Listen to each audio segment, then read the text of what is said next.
company of prophets met him, and the Spirit of God came upon him, and he prophesied among them. And it came to pass, when all that knew him before time saw that, behold, he prophesied among the prophets, then the people said one to another, What is this that is come unto the son of Kish? Is Saul also among the prophets? And one of the same place answered and said, But who is their father? Therefore it became a proverb, Is Saul also among the prophets? And when he had made an end of prophesying, he came to the high place. And Saul's uncle said unto him and to his servant, Whither went ye? And he said, To seek the asses. And when we saw that they were nowhere, we came to Samuel. And Saul's uncle said, Tell me, I pray thee, what Samuel said unto you. And Saul said unto his uncle, He told us plainly that the asses were found. But of the matter of the kingdom whereof Samuel spake, he told him not. And Samuel called the people together unto the Lord to Mizpeh, and said unto the children of Israel, Thus saith the Lord God of Israel, I brought up Israel out of Egypt, and delivered you out of the hand of the Egyptians, and out of the hand of all kingdoms, and of them that oppressed you. And ye have this day rejected your God, who himself saved you out of all your adversities and your tribulations. And ye have said unto him, Nay, but set a king over us. Now therefore present yourselves before the Lord by your tribes and by your thousands. And when Samuel had caused all the tribes of Israel to come near, the tribe of Benjamin was taken. When he had caused the tribe of Benjamin to come near by their families, the family of Matri was taken, and Saul the son of Kish was taken. And when they sought him, he could not be found. Therefore they inquired of the Lord further, if the man should yet come thither. And the Lord answered, Behold, he hath hid himself among the stuff. And they ran and fetched him thence. And when he stood among the people, he was higher than any of the people from his shoulders and upward. And Samuel said to all the people, See ye him whom the Lord hath chosen, that there is none like him among all the people? And all the people shouted and said, God save the king. Then Samuel told the people the manner of the kingdom, and wrote it in a book, and laid it up before the Lord. And Samuel sent all the people away, every man to his house. And Saul also went home to Gibeah, and there went with him a band of men, whose hearts God had touched. But the children of Belial said, How shall this man save us? And they despised him, and brought him no presents. But he held his peace. Chapter 11. Then Nahash the Ammonite came up, and encamped against Jabesh-Gilead, and all the men of Jabesh said unto Nahash, Make a covenant with us, and we will serve thee. And Nahash the Ammonite answered them, On this condition will I make a covenant with you, that I may thrust out all your right eyes, and lay it for a reproach upon all Israel. And the elders of Jabesh said unto him, Give us 7 days' respite, that we may send messengers unto all the coasts of Israel. And then, if there be no man to save us, we will come out to thee. Then came the messengers to Gibeah of Saul, and told the tidings in the ears of the people. And all the people lifted up their voices, and wept. And behold, Saul came after the herd out of the field. And Saul said, What aileth the people that they weep? And they told him the tidings of the men of Jabesh. And the Spirit of God came upon Saul when he heard those tidings, and his anger was kindled greatly. And he took a yoke of oxen, and hewed them in pieces, and sent them throughout all the coasts of Israel by the hands of messengers, saying, Whosoever cometh not forth after Saul and after Samuel, so shall it be done unto his oxen. And the fear of the Lord fell on the people, and they came out with one consent.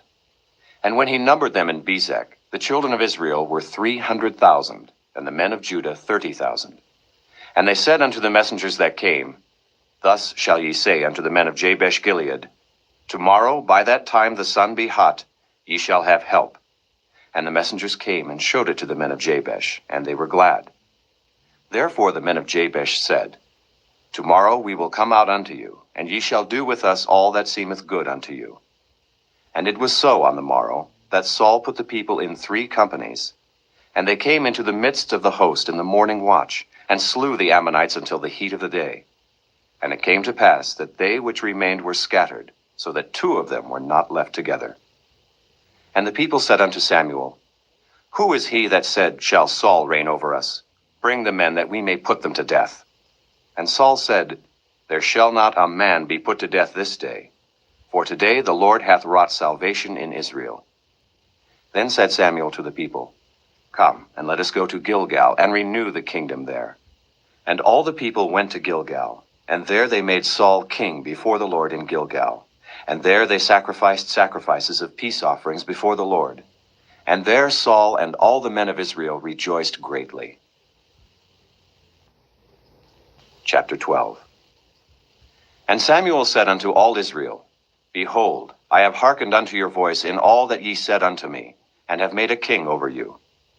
And now, behold, the king walketh before you, and I am old and gray-headed.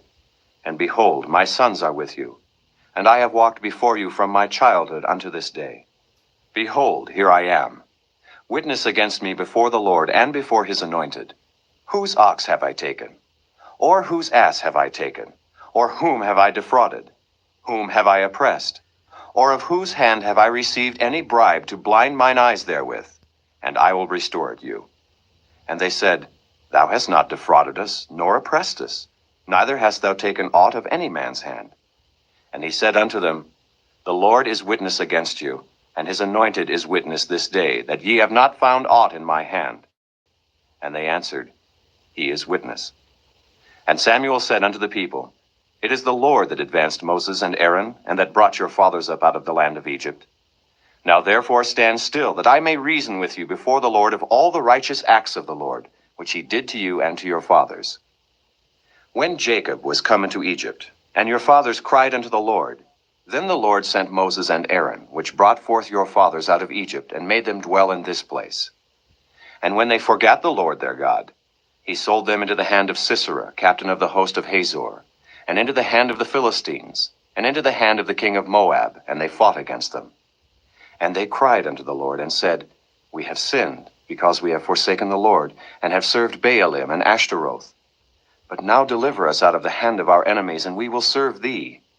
And the Lord sent Jerubbaal, and Bedan, and Jephthah, and Samuel, and delivered you out of the hand of your enemies on every side, and ye dwelled safe.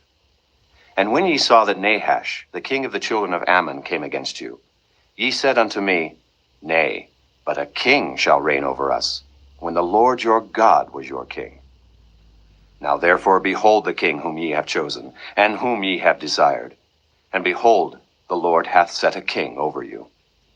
If ye will fear the Lord, and serve him, and obey his voice, and not rebel against the commandment of the Lord, then shall both ye and also the king that reigneth over you continue following the Lord your God. But if ye will not obey the voice of the Lord, but rebel against the commandment of the Lord, then shall the hand of the Lord be against you, as it was against your fathers. Now therefore stand and see this great thing which the Lord will do before your eyes. Is it not wheat harvest today? I will call unto the Lord, and he shall send thunder and rain, that ye may perceive and see that your wickedness is great, which ye have done in the sight of the Lord in asking you a king. So Samuel called unto the Lord, and the Lord sent thunder and rain that day, and all the people greatly feared the Lord and Samuel. And all the people said unto Samuel, Pray for thy servants unto the Lord thy God, that we die not, for we have added unto all our sins this evil, to ask us a king. And Samuel said unto the people, Fear not, ye have done all this wickedness. Yet turn not aside from following the Lord, but serve the Lord with all your heart. And turn ye not aside, for then should ye go after vain things, which cannot profit nor deliver, for they are vain. For the Lord will not forsake his people for his great name's sake, because it hath pleased the Lord to make you his people. Moreover, as for me, God forbid that I should sin against the Lord in ceasing to pray for you. But I will teach you the good and the right way. Only fear the Lord, and serve him in truth with all your heart, for consider how great things he hath done for you. But if ye shall still do wickedly, ye shall be consumed, both ye and your king. Chapter 13.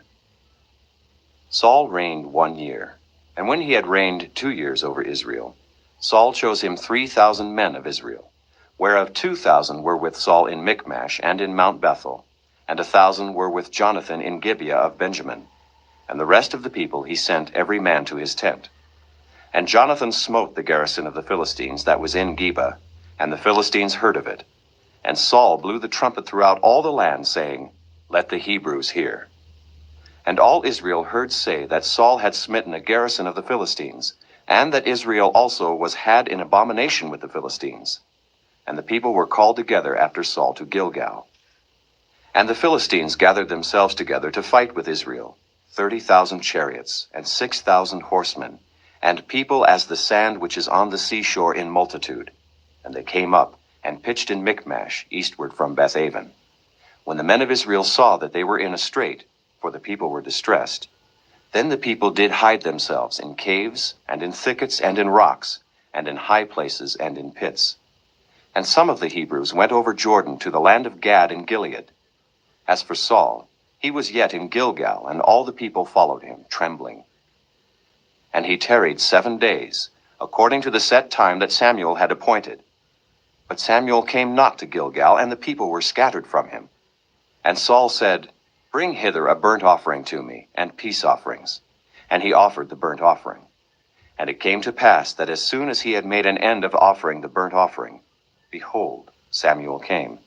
And Saul went out to meet him, that he might salute him.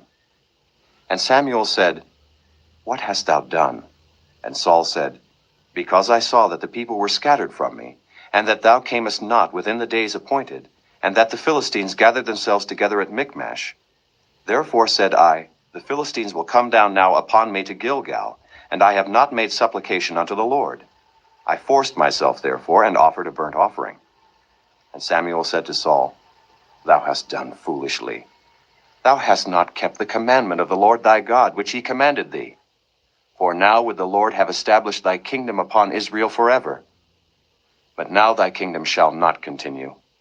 The Lord hath sought him a man after his own heart, and the Lord hath commanded him to be captain over his people, because thou hast not kept that which the Lord commanded thee.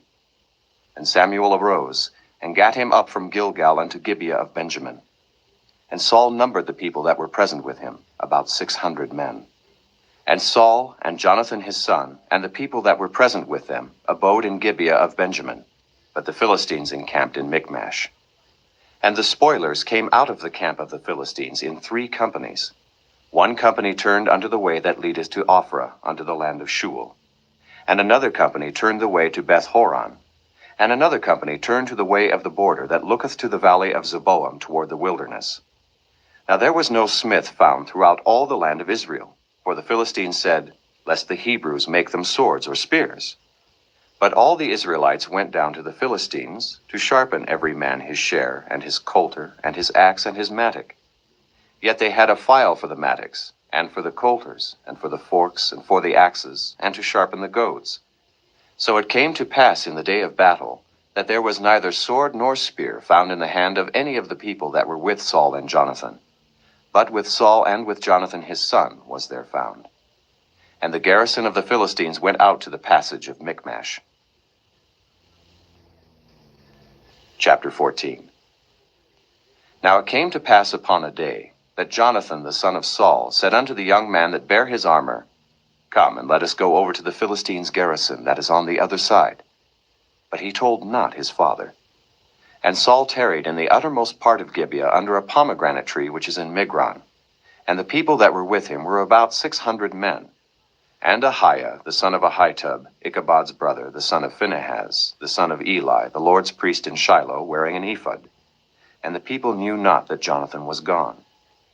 And between the passages by which Jonathan sought to go over unto the Philistines' garrison, there was a sharp rock on the one side, and a sharp rock on the other side.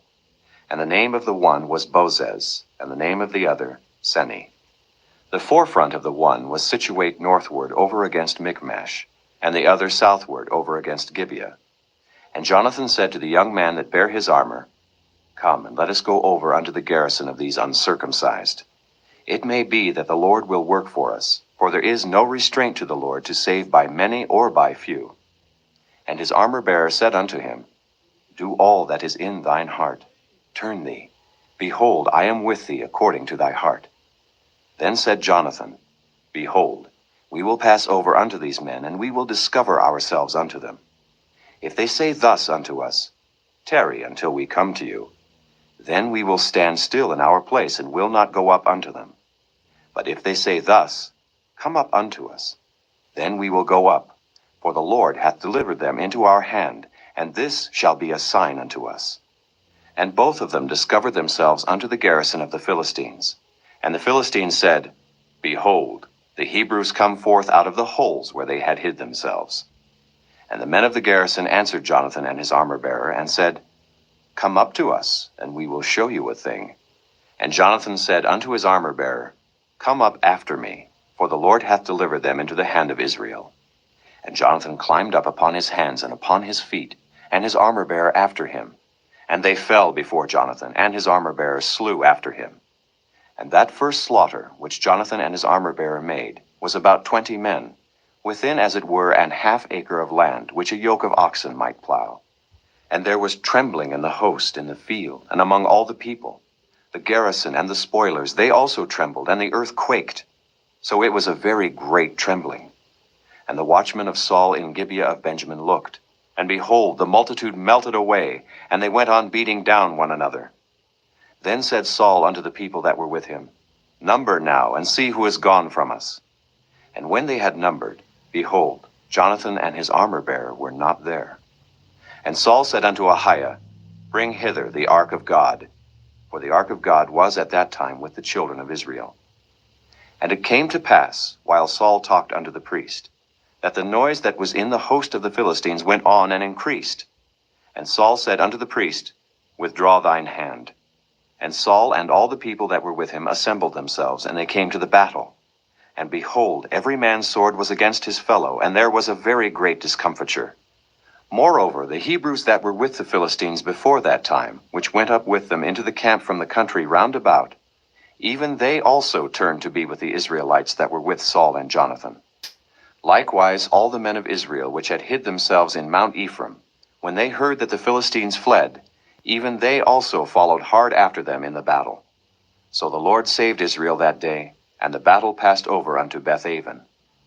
And the men of Israel were distressed that day, for Saul had adjured the people, saying, Cursed be the man that eateth any food until evening, that I may be avenged on mine enemies. So none of the people tasted any food. And all they of the land came to a wood, and there was honey upon the ground. And when the people were come into the wood, behold, the honey dropped. But no man put his hand to his mouth, for the people feared the oath. But Jonathan heard not when his father charged the people with the oath. Wherefore he put forth the end of the rod that was in his hand, and dipped it in an honeycomb, and put his hand to his mouth, and his eyes were enlightened. Then answered one of the people, and said, Thy father straitly charged the people with an oath, saying, Cursed be the man that eateth any food this day. And the people were faint. Then said Jonathan, My father hath troubled the land. See, I pray you, how mine eyes have been enlightened, because I tasted a little of this honey. How much more, if haply the people had eaten freely today of the spoil of their enemies which they found? For had there not been now a much greater slaughter among the Philistines? And they smote the Philistines that day from Michmash to Ajalon, and the people were very faint. And the people flew upon the spoil, and took sheep and oxen and calves, and slew them on the ground, and the people did eat them with the blood. Then they told Saul, saying, Behold, the people sin against the Lord, in that they eat with the blood. And he said, Ye have transgressed. Roll a great stone unto me this day. And Saul said, Disperse yourselves among the people, and say unto them, Bring me hither every man his ox, and every man his sheep, and slay them here and eat. And sin not against the Lord in eating with the blood. And all the people brought every man his ox with him that night, and slew them there. And Saul built an altar unto the Lord. The same was the first altar that he built unto the Lord. And Saul said, Let us go down after the Philistines by night, and spoil them until the morning light, and let us not leave a man of them. And they said, Do whatsoever seemeth good unto thee. Then said the priest, Let us draw near hither unto God. And Saul asked counsel of God, Shall I go down after the Philistines? Wilt thou deliver them into the hand of Israel? But he answered him not that day. And Saul said, Draw ye near hither all the chief of the people, and know and see wherein this sin hath been this day. For as the Lord liveth, which saveth Israel, though it be in Jonathan my son, he shall surely die. But there was not a man among all the people that answered him. Then said he unto all Israel, Be ye on one side, and I and Jonathan my son will be on the other side. And the people said unto Saul, Do what seemeth good unto thee. Therefore Saul said unto the Lord God of Israel, Give a perfect lot. And Saul and Jonathan were taken, but the people escaped. And Saul said, Cast lots between me and Jonathan my son. And Jonathan was taken. Then Saul said to Jonathan, Tell me what thou hast done. And Jonathan told him, and said, I did but taste a little honey with the end of the rod that was in mine hand, and lo, I must die. And Saul answered, God do so, and more also, for thou shalt surely die, Jonathan. And the people said unto Saul, Shall Jonathan die, who hath wrought this great salvation in Israel? God forbid. As the Lord liveth, there shall not one hair of his head fall to the ground, for he hath wrought with God this day. So the people rescued Jonathan, that he died not. Then Saul went up from following the Philistines, and the Philistines went to their own place. So Saul took the kingdom over Israel, and fought against all his enemies on every side, against Moab, and against the children of Ammon, and against Edom, and against the kings of Zobah, and against the Philistines. And whithersoever he turned himself, he vexed them. And he gathered an host, and smote the Amalekites, and delivered Israel out of the hands of them that spoiled them. Now the sons of Saul were Jonathan, and Ishuai, and Melchishua. And the names of his two daughters were these: the name of the firstborn Merab, and the name of the younger Michal. And the name of Saul's wife was Ahinoam, the daughter of Ahimaaz. And the name of the captain of his host was Abner, the son of Ner, Saul's uncle. And Kish was the father of Saul. And Ner, the father of Abner, was the son of Abiel. And there was sore war against the Philistines all the days of Saul. And when Saul saw any strong man or any valiant man, he took him unto him. Chapter 15. Samuel also said unto Saul, The Lord sent me to anoint thee to be king over his people, over Israel. Now therefore hearken thou unto the voice of the words of the Lord. Thus saith the Lord of hosts, I remember that which Amalek did to Israel, how he laid wait for him in the way, when he came up from Egypt. Now go and smite Amalek, and utterly destroy all that they have, and spare them not, but slay both man and woman, infant and suckling, ox and sheep, camel and ass. And Saul gathered the people together, and numbered them in Telaim, 200,000 footmen, and 10,000 men of Judah. And Saul came to a city of Amalek, and laid wait in the valley. And Saul said unto the Kenites, Go, depart, get you down from among the Amalekites, lest I destroy you with them. For ye showed kindness to all the children of Israel when they came up out of Egypt. So the Kenites departed from among the Amalekites.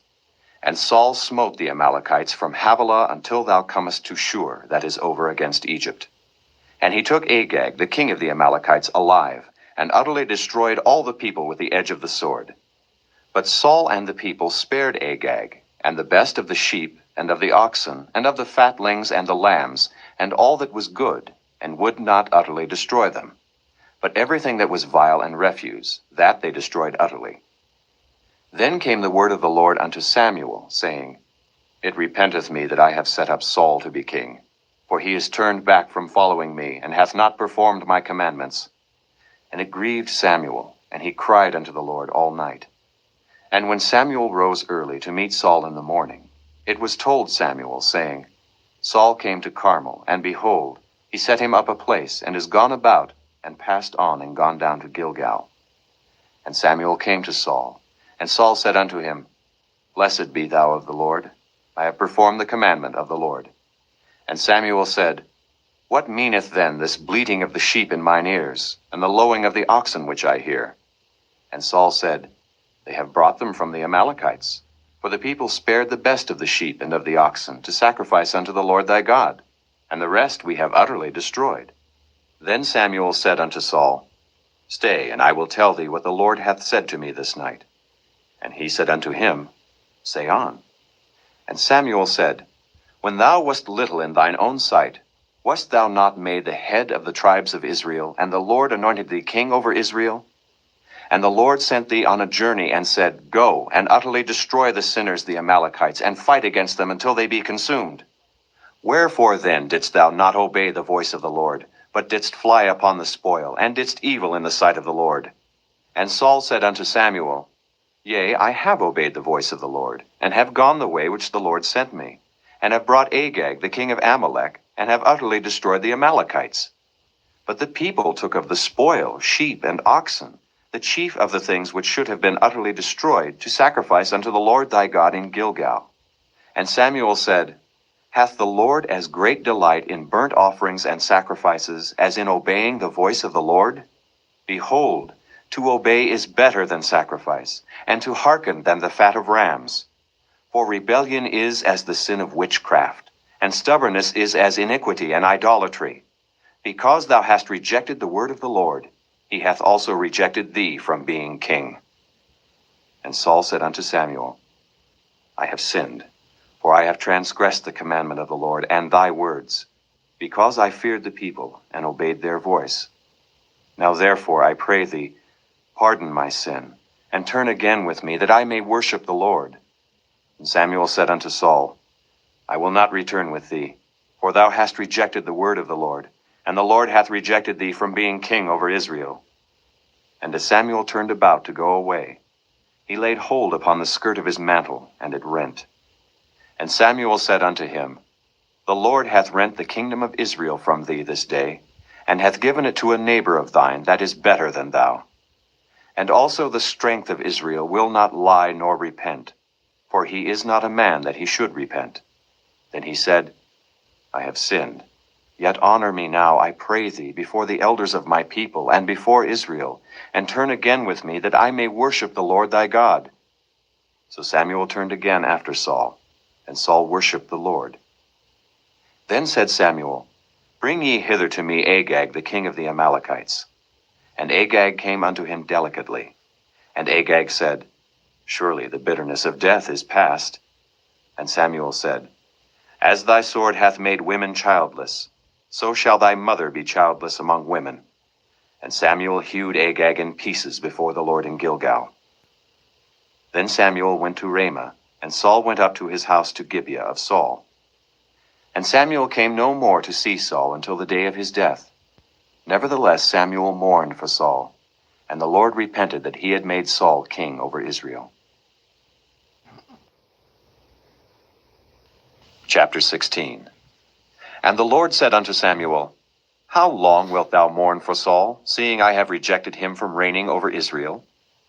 Fill thine horn with oil, and go. I will send thee to Jesse the Bethlehemite, for I have provided me a king among his sons. And Samuel said, How can I go? If Saul hear it, he will kill me. And the Lord said, Take an heifer with thee, and say, I am come to sacrifice to the Lord. And call Jesse to the sacrifice, and I will show thee what thou shalt do. And thou shalt anoint unto me him whom I name unto thee.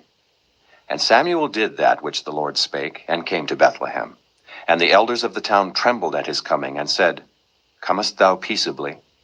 And he said, Peaceably. I am come to sacrifice unto the Lord.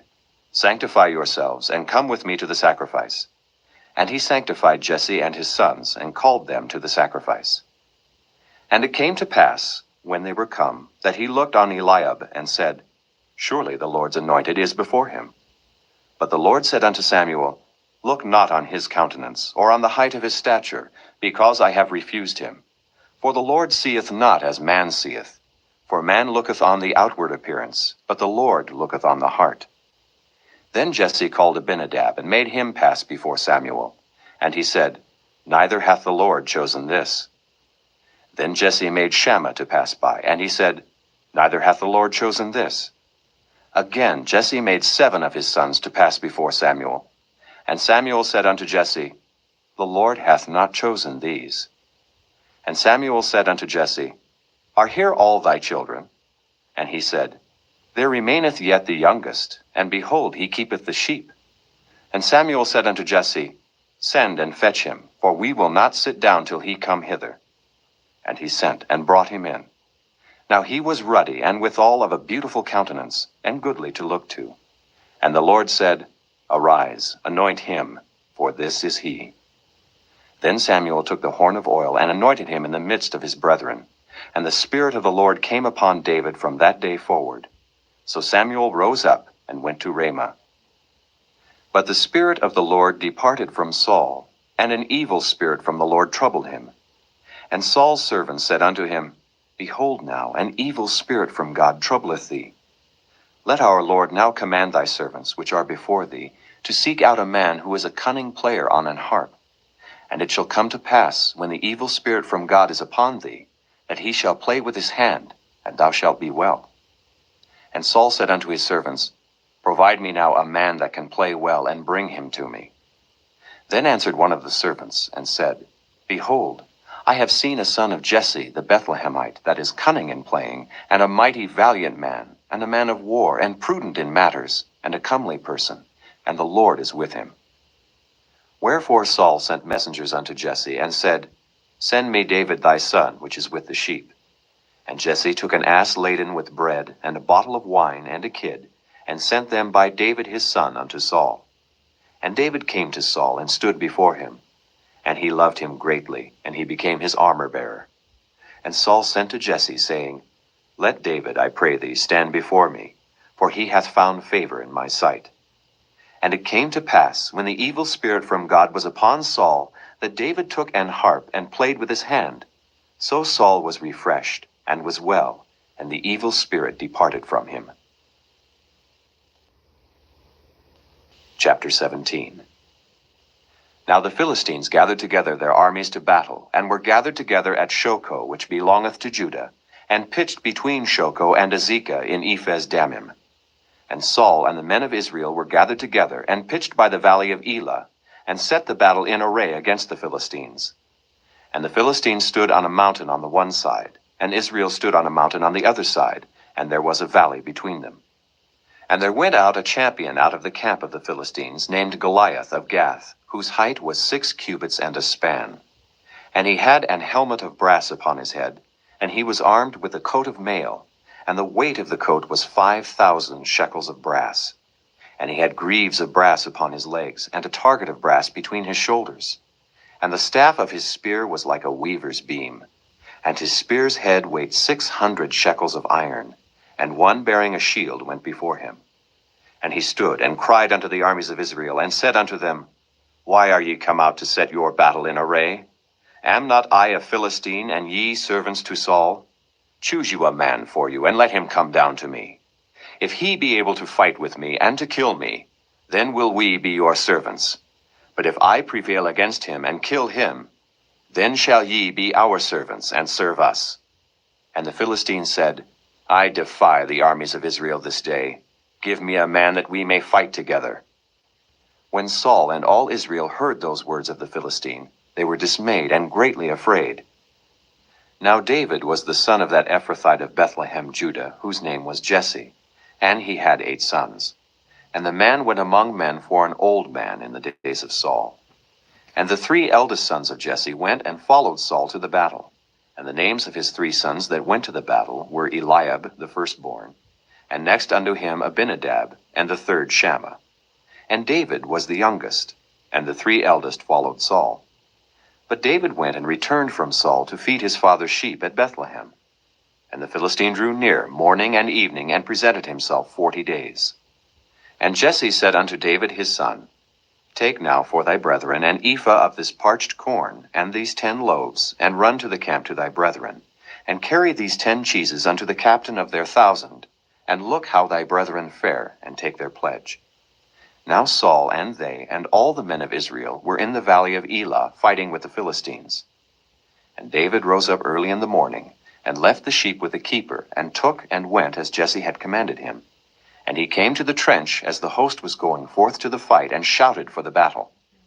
For Israel and the Philistines had put the battle in array, army against army. And David left his carriage in the hand of the keeper of the carriage, and ran into the army, and came and saluted his brethren. And as he talked with them, behold, there came up the champion, the Philistine of Gath, Goliath by name, out of the armies of the Philistines, and spake according to the same words. And David heard them. And all the men of Israel, when they saw the man, fled from him, and were sore afraid. And the men of Israel said, Have ye seen this man that is come up? Surely to defy Israel is he come up. And it shall be, that the man who killeth him, The king will enrich him with great riches, and will give him his daughter, and make his father's house free in Israel. And David spake to the man that stood by him, saying, What shall be done to the man that killeth this Philistine, and taketh away the reproach from Israel? For who is this uncircumcised Philistine, that he should defy the armies of the living God? And the people answered him after this manner, saying, So shall it be done to the man that killeth him. And Eliab his eldest brother heard when he spake unto the men. And Eliab's anger was kindled against David, and he said, Why camest thou down hither? And with whom hast thou left those few sheep in the wilderness? I know thy pride, and the naughtiness of thine heart. For thou art come down, that thou mightest see the battle. And David said, What have I now done? Is there not a cause? And he turned from him toward another, and spake after the same manner. And the people answered him again after the former manner. And when the words were heard which David spake, they rehearsed them before Saul, and he sent for him. And David said to Saul, Let no man's heart fail because of him. Thy servant will go and fight with this Philistine. And Saul said to David, Thou art not able to go against this Philistine to fight with him, for thou art but a youth, and he a man of war from his youth. And David said unto Saul, Thy servant kept his father's sheep, and there came a lion and a bear, and took a lamb out of the flock. And I went out after him, and smote him, and delivered it out of his mouth. And when he arose against me, I caught him by his beard, and smote him, and slew him. Thy servant slew both the lion and the bear. And this uncircumcised Philistine shall be as one of them, seeing he hath defied the armies of the living God. David said moreover, The Lord that delivered me out of the paw of the lion, and out of the paw of the bear, he will deliver me out of the hand of this Philistine. And Saul said unto David, Go, and the Lord be with thee. And Saul armed David with his armor, and he put an helmet of brass upon his head. Also he armed him with a coat of mail. And David girded his sword upon his armor, and he essayed to go, for he had not proved it. And David said unto Saul, I cannot go with these, for I have not proved them. And David put them off him. And he took his staff in his hand, and chose him 5 smooth stones out of the brook, and put them in a shepherd's bag which he had, even in a scrip. And his sling was in his hand, and he drew near to the Philistine. And the Philistine came on, and drew near unto David, and the man that bare the shield went before him. And when the Philistine looked about, and saw David, he disdained him, for he was but a youth, and ruddy, and of a fair countenance. And the Philistine said unto David, Am I a dog, that thou comest to me with staves? And the Philistine cursed David by his gods. And the Philistine said to David, Come to me, and I will give thy flesh unto the fowls of the air, and to the beasts of the field. Then said David to the Philistine, Thou comest to me with a sword, and with a spear, and with a shield. But I come to thee in the name of the Lord of hosts, the God of the armies of Israel, whom thou hast defied. This day will the Lord deliver thee into mine hand, and I will smite thee, and take thine head from thee. And I will give the carcasses of the host of the Philistines this day unto the fowls of the air, and to the wild beasts of the earth, that all the earth may know that there is a God in Israel. And all this assembly shall know that the Lord saveth not with sword and spear, for the battle is the Lord's, and he will give you into our hands. And it came to pass, when the Philistine arose, and came and drew nigh to meet David, that David hasted, and ran toward the army to meet the Philistine. And David put his hand in his bag, and took thence a stone, and slang it, and smote the Philistine in his forehead, that the stone sunk into his forehead, and he fell upon his face to the earth. So David prevailed over the Philistine with a sling and with a stone, and smote the Philistine, and slew him. But there was no sword in the hand of David. Therefore David ran, and stood upon the Philistine, and took his sword, and drew it out of the sheath thereof, and slew him, and cut off his head therewith. And when the Philistines saw their champion was dead, they fled.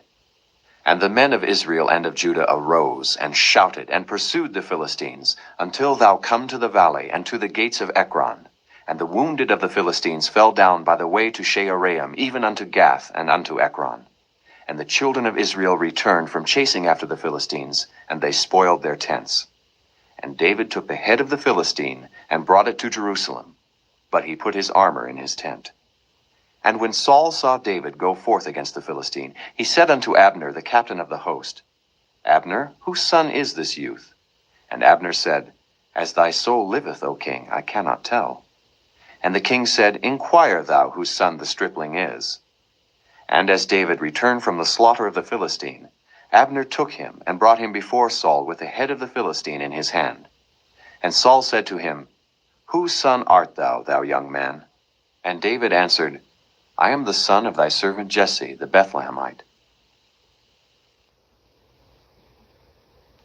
Chapter 18. And it came to pass, when he had made an end of speaking unto Saul, that the soul of Jonathan was knit with the soul of David, and Jonathan loved him as his own soul. And Saul took him that day, and would let him go no more home to his father's house. Then Jonathan and David made a covenant, because he loved him as his own soul. And Jonathan stripped himself of the robe that was upon him, and gave it to David, and his garments, even to his sword, and to his bow, and to his girdle. And David went out whithersoever Saul sent him, and behaved himself wisely. And Saul set him over the men of war, and he was accepted in the sight of all the people, and also in the sight of Saul's servants. And it came to pass, as they came, when David was returned from the slaughter of the Philistine, that the women came out of all cities of Israel, singing and dancing, to meet King Saul with tabrets, with joy, and with instruments of music. And the women answered one another as they played, and said, Saul hath slain his thousands, and David his 10,000s. And Saul was very wroth, and the saying displeased him, and he said, They have ascribed unto David 10,000s, and to me they have ascribed but thousands. And what can he have more but the kingdom? And Saul eyed David from that day and forward. And it came to pass on the morrow, that the evil spirit from God came upon Saul, and he prophesied in the midst of the house. And David played with his hand as at other times, and there was a javelin in Saul's hand. And Saul cast the javelin, for he said, I will smite David even to the wall with it. And David avoided out of his presence twice. And Saul was afraid of David, because the Lord was with him, and was departed from Saul. Therefore Saul removed him from him, and made him his captain over 1,000. And he went out and came in before the people. And David behaved himself wisely in all his ways, and the Lord was with him. Wherefore, when Saul saw that he behaved himself very wisely, he was afraid of him. But all Israel and Judah loved David, because he went out and came in before them. And Saul said to David, Behold my elder daughter Merab, her will I give thee to wife. Only be thou valiant for me, and fight the Lord's battles. For Saul said, Let not mine hand be upon him, but let the hand of the Philistines be upon him. And David said unto Saul, Who am I? And what is my life, or my father's family in Israel, that I should be son-in-law to the king? But it came to pass at the time when Merab, Saul's daughter, should have been given to David, that she was given unto Adriel the Maholathite to wife. And Michal, Saul's daughter, loved David. And they told Saul, and the thing pleased him. And Saul said, I will give him her, that she may be a snare to him, and that the hand of the Philistines may be against him. Wherefore Saul said to David, Thou shalt this day be my son-in-law in the one of the twain. And Saul commanded his servants, saying, Commune with David secretly, and say, Behold, the king hath delight in thee, and all his servants love thee. Now therefore be the king's son-in-law. And Saul's servants spake those words in the ears of David. And David said, Seemeth it to you a light thing to be a king's son-in-law, seeing that I am a poor man, and lightly esteemed? And the servants of Saul told him, saying, On this manner spake David. And Saul said, Thus shall ye say to David, The king desireth not any dowry, but 100 foreskins of the Philistines, to be avenged of the king's enemies. But Saul thought to make David fall by the hand of the Philistines. And when his servants told David these words, it pleased David well to be the king's son-in-law, and the days were not expired. Wherefore David arose and went, he and his men, and slew of the Philistines 200 men. And David brought their foreskins, and they gave them in full tale to the king, that he might be the king's son-in-law. And Saul gave him Michal his daughter to wife. And Saul saw and knew that the Lord was with David, and that Michal, Saul's daughter, loved him. And Saul was yet the more afraid of David, and Saul became David's enemy continually. Then the princes of the Philistines went forth, and it came to pass after they went forth, that David behaved himself more wisely than all the servants of Saul, so that his name was much set by. Chapter 19. And Saul spake to Jonathan his son, and to all his servants, that they should kill David. But Jonathan, Saul's son, delighted much in David. And Jonathan told David, saying, Saul my father seeketh to kill thee. Now therefore I pray thee, take heed to thyself until the morning, and abide in a secret place, and hide thyself. And I will go out and stand beside my father in the field where thou art, and I will commune with my father of thee. And what I see, that I will tell thee. And Jonathan spake good of David unto Saul his father, and said unto him, Let not the king sin against his servant, against David, because he hath not sinned against thee, and because his works have been to thee word very good. For he did put his life in his hand, and slew the Philistine, and the Lord wrought a great salvation for all Israel. Thou sawest it, and didst rejoice. Wherefore then wilt thou sin against innocent blood, to slay David without a cause? And Saul hearkened unto the voice of Jonathan. And Saul sware, As the Lord liveth, he shall not be slain. And Jonathan called David, and Jonathan showed him all those things. And Jonathan brought David to Saul, and he was in his presence, as in times past. And there was war again. And David went out and fought with the Philistines, and slew them with a great slaughter, and they fled from him. And the evil spirit from the Lord was upon Saul, as he sat in his house with his javelin in his hand. And David played with his hand. And Saul sought to smite David even to the wall with the javelin. But he slipped away out of Saul's presence, and he smote the javelin into the wall. And David fled and escaped that night. Saul also sent messengers unto David's house, to watch him, and to slay him in the morning. And Michal, David's wife, told him, saying, If thou save not thy life tonight, tomorrow thou shalt be slain. So Michal let David down through a window, and he went and fled and escaped. And Michal took an image, and laid it in the bed, and put a pillow of goat's hair for his bolster, and covered it with a cloth. And when Saul sent messengers to take David, she said, He is sick. And Saul sent the messengers again to see David, saying, Bring him up to me in the bed, that I may slay him. And when the messengers were come in, behold, there was an image in the bed, with a pillow of goat's hair for his bolster. And Saul said unto Michal, Why hast thou deceived me so, and sent away mine enemy, that he is escaped? And Michal answered Saul, He said unto me, Let me go. Why should I kill thee? So David fled and escaped, and came to Samuel to Ramah, and told him all that Saul had done to him. And he and Samuel went and dwelt in Naioth. And it was told Saul, saying, Behold, David is at Naioth in Ramah. And Saul sent messengers to take David. And when they saw the company of the prophets prophesying, and Samuel standing as appointed over them, the Spirit of God was upon the messengers of Saul, and they also prophesied. And when it was told Saul, he sent other messengers, and they prophesied likewise. And Saul sent messengers again the third time, and they prophesied also. Then went he also to Ramah, and came to a great well that is in Secu. And he asked and said, Where are Samuel and David? And one said, Behold, they be at Naioth in Ramah. And he went thither to Naioth in Ramah.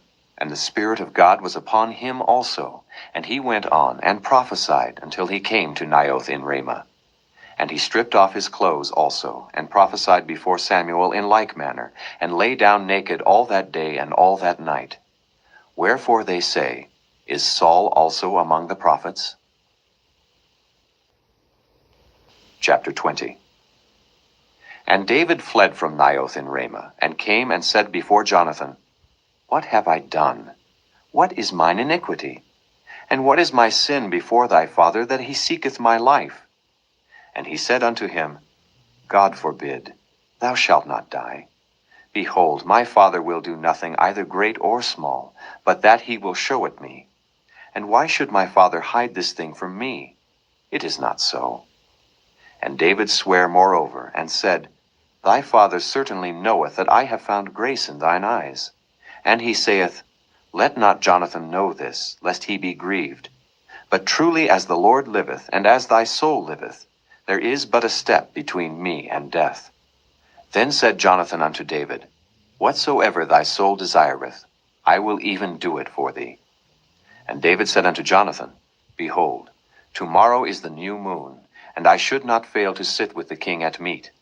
But let me go, that I may hide myself in the field unto the third day at even. If thy father at all miss me, then say, David earnestly asked leave of me that he might run to Bethlehem his city, for there is a yearly sacrifice there for all the family. If he say thus, It is well, thy servant shall have peace. But if he be very wroth, then be sure that evil is determined by him. Therefore thou shalt deal kindly with thy servant, for thou hast brought thy servant into a covenant of the Lord with thee. Notwithstanding, if there be in me iniquity, slay me thyself. For why shouldest thou bring me to thy father? And Jonathan said, Far be it from thee. For if I knew certainly that evil were determined by my father to come upon thee, then would not I tell it thee? Then said David to Jonathan, Who shall tell me?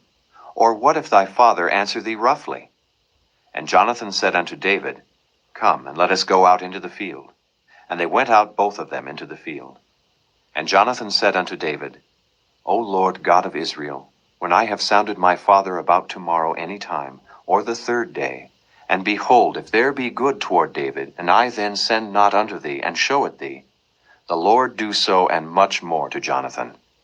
But if it please my father to do thee evil, then I will show it thee, and send thee away, that thou mayest go in peace. And the Lord be with thee, as he hath been with my father. And thou shalt not only while yet I live show me the kindness of the Lord, that I die not, but also thou shalt not cut off thy kindness from my house forever. No, not when the Lord hath cut off the enemies of David every one from the face of the earth. So Jonathan made a covenant with the house of David, saying, Let the Lord even require it at the hand of David's enemies. And Jonathan caused David to swear again, because he loved him, for he loved him as he loved his own soul. Then Jonathan said to David, Tomorrow is the new moon, and thou shalt be missed, because thy seat will be empty. And when thou hast stayed 3 days, then thou shalt go down quickly, and come to the place where thou didst hide thyself when the business was in hand, and shalt remain by the stone Ezel. And I will shoot 3 arrows on the side thereof, as though I shot at a mark. And behold, I will send a lad, saying, Go, find out the arrows. If I expressly say unto the lad, Behold, the arrows are on this side of thee, take them. Then come thou, for there is peace to thee, and no hurt, as the Lord liveth. But if I say thus unto the young man, Behold, the arrows are beyond thee, go thy way, for the Lord hath sent thee away. And as touching the matter which thou and I have spoken of, behold, the Lord be between thee and me forever. So David hid himself in the field. And when the new moon was come, the king sat him down to eat meat. And the king sat upon his seat, as at other times, even upon a seat by the wall. And Jonathan arose, and Abner sat by Saul's side, and David's place was empty. Nevertheless Saul spake not anything that day, for he thought, Something hath befallen him, he is not clean. Surely he is not clean. And it came to pass on the morrow, which was the 2nd day of the month, that David's place was empty. And Saul said unto Jonathan his son, Wherefore cometh not the son of Jesse to meat, neither yesterday nor today? And Jonathan answered Saul, David earnestly asked leave of me to go to Bethlehem. And he said, Let me go, I pray thee, for our family hath a sacrifice in the city. And my brother, he hath commanded me to be there. And now, if I have found favor in thine eyes, let me get away, I pray thee, and see my brethren. Therefore he cometh not unto the king's table. Then Saul's anger was kindled against Jonathan, and he said unto him, Thou son of the perverse, rebellious woman, do not I know that thou hast chosen the son of Jesse to thine own confusion, and unto the confusion of thy mother's nakedness? For as long as the son of Jesse liveth upon the ground, thou shalt not be established, nor thy kingdom. Wherefore now send and fetch him unto me, for he shall surely die. And Jonathan answered Saul his father, and said unto him, Wherefore shall he be slain? What hath he done? And Saul cast a javelin at him to smite him, whereby Jonathan knew that it was determined of his father to slay David. So Jonathan arose from the table in fierce anger, and did eat no meat the 2nd day of the month. For he was grieved for David, because his father had done him shame. And it came to pass in the morning, that Jonathan went out into the field at the time appointed with David, and a little lad with him. And he said unto his lad, Run, find out now the arrows which I shoot. And as the lad ran, he shot an arrow beyond him. And when the lad was come to the place of the arrow which Jonathan had shot, Jonathan cried after the lad and said, Is not the arrow beyond thee? And Jonathan cried after the lad, Make speed, haste, stay not. And Jonathan's lad gathered up the arrows and came to his master. But the lad knew not anything. Only Jonathan and David knew the matter. And Jonathan gave his artillery unto his lad, and said unto him, Go, carry them to the city. And as soon as the lad was gone, David arose out of a place toward the south, and fell on his face to the ground, and bowed himself 3 times. And they kissed one another, and wept one with another, until David exceeded. And Jonathan said to David, Go in peace, forasmuch as we have sworn both of us in the name of the Lord, saying, The Lord be between me and thee, and between my seed and thy seed forever. And he arose and departed, and Jonathan went into the city. Chapter 21. Then came David to Nob, to Ahimelech the priest. And Ahimelech was afraid at the meeting of David, and said unto him, Why art thou alone, and no man with thee? And David said unto Ahimelech the priest, The king hath commanded me a business, and hath said unto me, Let no man know anything of the business whereabout I send thee, and what I have commanded thee. And I have appointed my servants to such and such a place. Now therefore, what is under thine hand? Give me 5 loaves of bread in mine hand, or what there is present. And the priest answered David and said, There is no common bread under mine hand, but there is hallowed bread, if the young men have kept themselves at least from women. And David answered the priest and said unto him, Of a truth, women have been kept from us about these 3 days since I came out, and the vessels of the young men are holy, and the bread is in a manner common, yea, though it were sanctified this day in the vessel.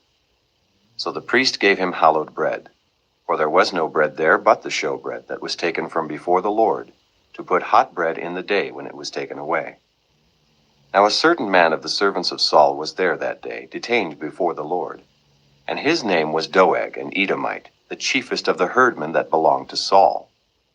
And David said unto Ahimelech, And is there not here under thine hand spear or sword? For I have neither brought my sword nor my weapons with me, because the king's business required haste. And the priest said, The sword of Goliath the Philistine, whom thou slewest in the valley of Elah, behold, it is here wrapped in a cloth behind the ephod. If thou wilt take that, take it, for there is no other save that here. And David said, There is none like that. Give it me. And David arose and fled that day for fear of Saul, and went to Achish the king of Gath. And the servants of Achish said unto him, Is not this David the king of the land? Did they not sing one to another of him in dances, saying, Saul hath slain his thousands, and David his 10,000s?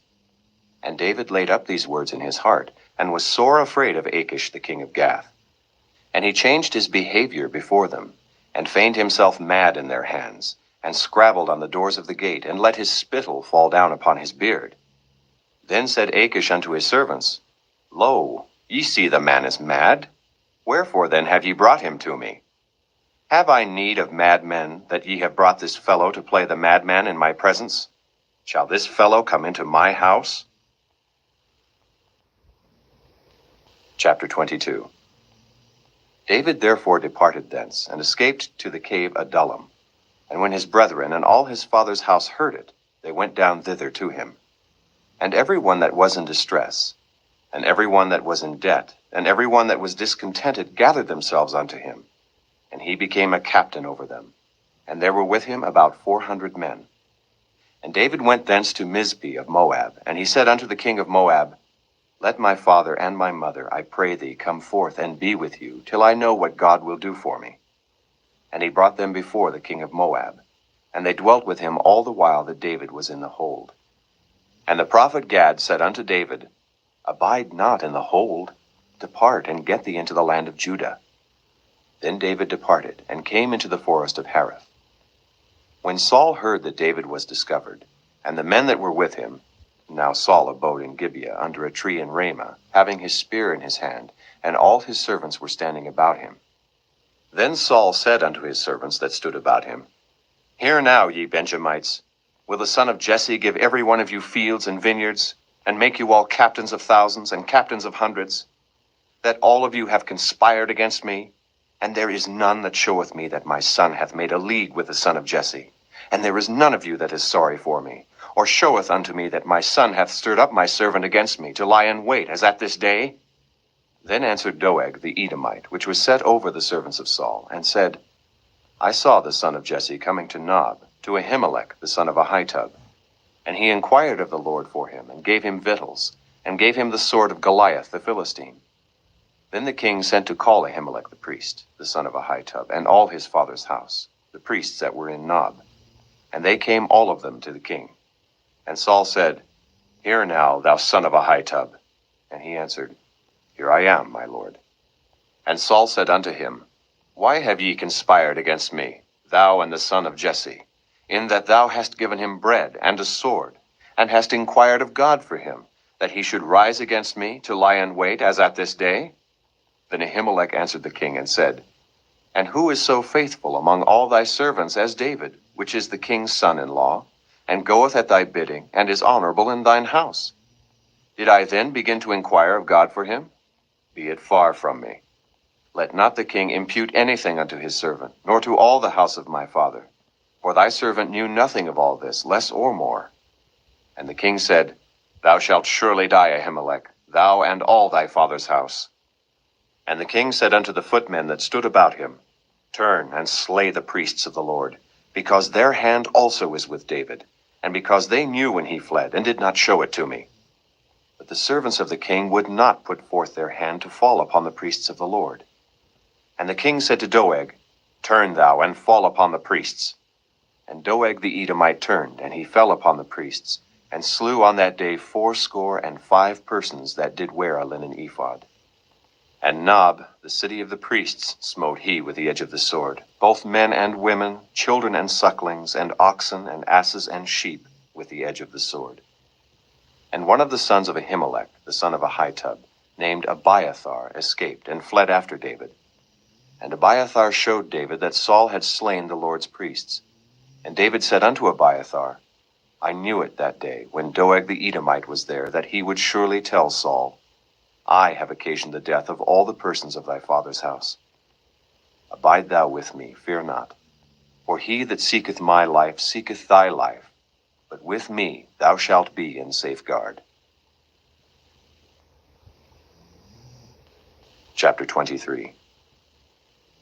Then they told David, saying, Behold, the Philistines fight against Keilah, and they rob the threshing floors.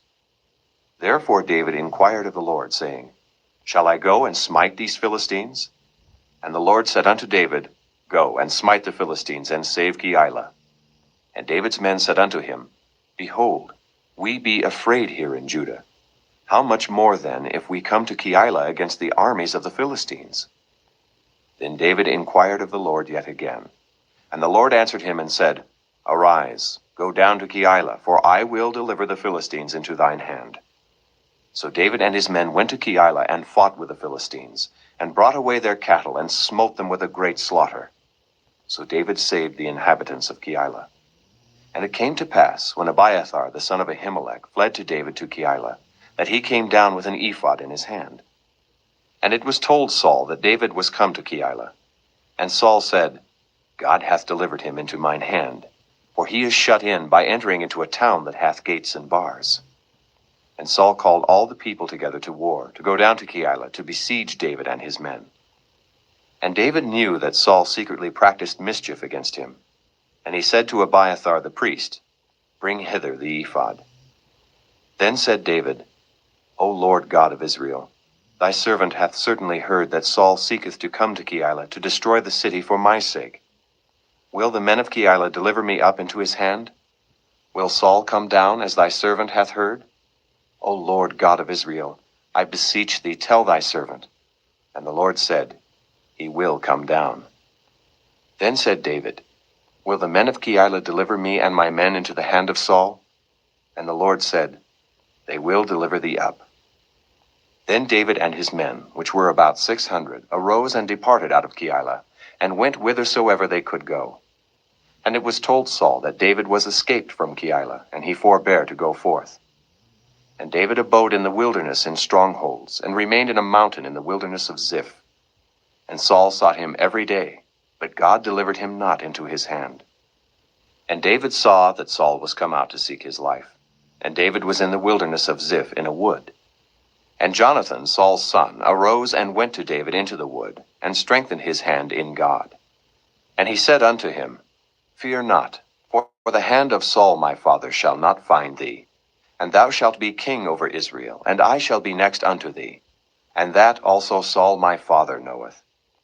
And they two made a covenant before the Lord. And David abode in the wood, and Jonathan went to his house. Then came up the Ziphites to Saul to Gibeah, saying, Doth not David hide himself with us in strongholds in the wood, in the hill of Hachilah, which is on the south of Jeshimon? Now therefore, O king, come down according to all the desire of thy soul to come down. And our part shall be to deliver him into the king's hand. And Saul said, Blessed be ye of the Lord, for ye have compassion on me. Go, I pray you, prepare yet, and know and see his place where his haunt is, and who hath seen him there. For it is told me that he dealeth very subtly. See therefore, and take knowledge of all the lurking places where he hideth himself, and come ye again to me with the certainty, and I will go with you. And it shall come to pass, if he be in the land, that I will search him out throughout all the thousands of Judah. And they arose, and went to Ziph before Saul. But David and his men were in the wilderness of Maon, in the plain on the south of Jeshimon. Saul also and his men went to seek him, and they told David. Wherefore he came down into a rock, and abode in the wilderness of Maon. And when Saul heard that, he pursued after David in the wilderness of Maon. And Saul went on this side of the mountain, and David and his men on that side of the mountain. And David made haste to get away for fear of Saul. For Saul and his men compassed David and his men round about to take them. But there came a messenger unto Saul, saying, Haste thee, and come, for the Philistines have invaded the land. Wherefore Saul returned from pursuing after David, and went against the Philistines. Therefore they called that place Selah Hamalekoth. And David went up from thence, and dwelt in strongholds at En-Gedi. Chapter 24. And it came to pass, when Saul was returned from following the Philistines, that it was told him, saying, Behold, David is in the wilderness of En-Gedi. Then Saul took 3,000 chosen men out of all Israel, and went to seek David and his men upon the rocks of the wild goats. And he came to the sheepcotes by the way, where was a cave. And Saul went in to cover his feet. And David and his men remained in the sides of the cave. And the men of David said unto him, Behold the day of which the Lord said unto thee, Behold, I will deliver thine enemy into thine hand, that thou mayest do to him as it shall seem good unto thee. Then David arose, and cut off the skirt of Saul's robe privily. And it came to pass afterward, that David's heart smote him, because he had cut off Saul's skirt.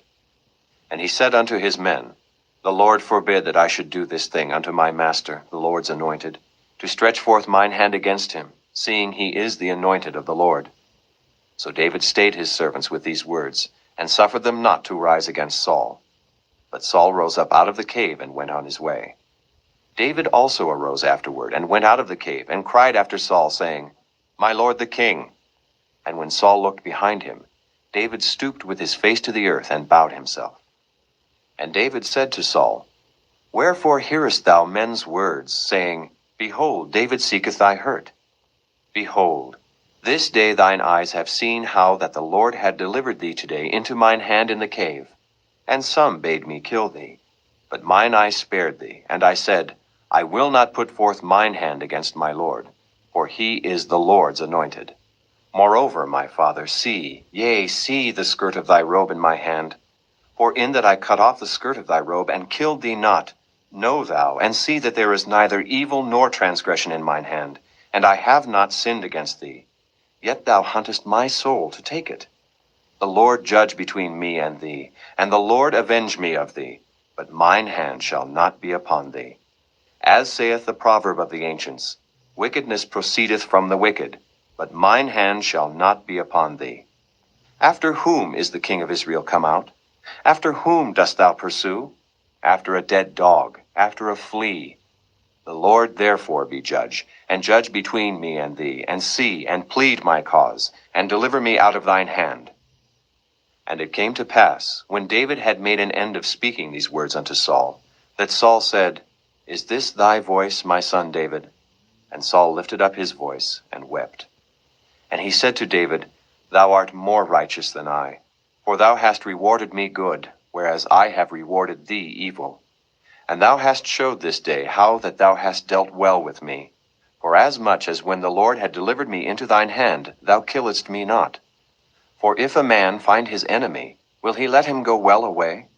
Wherefore the Lord reward thee good for that thou hast done unto me this day.